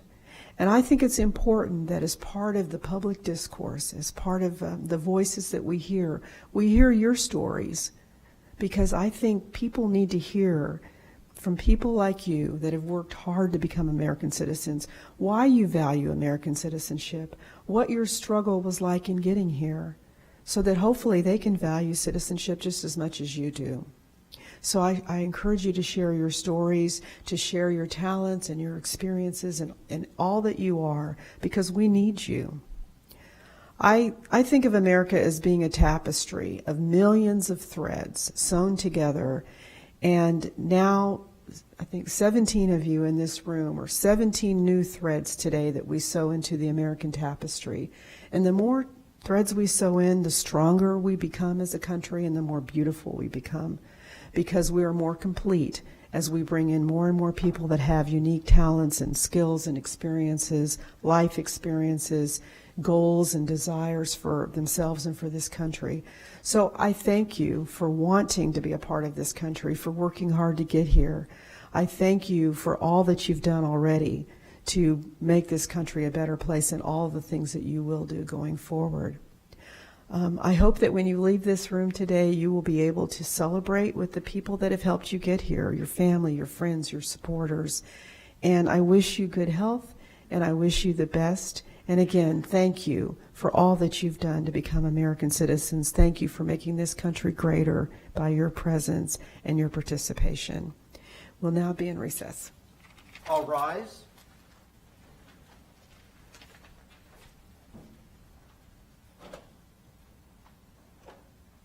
The court stands in recess. Thank you. Ladies and gentlemen, I'd like to offer my congratulations to each and every one of you. Look around the area, make sure you have all your paperwork and all your belongings. We will be exiting the room from the side door. Congratulations, everyone.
Yeah, you're welcome.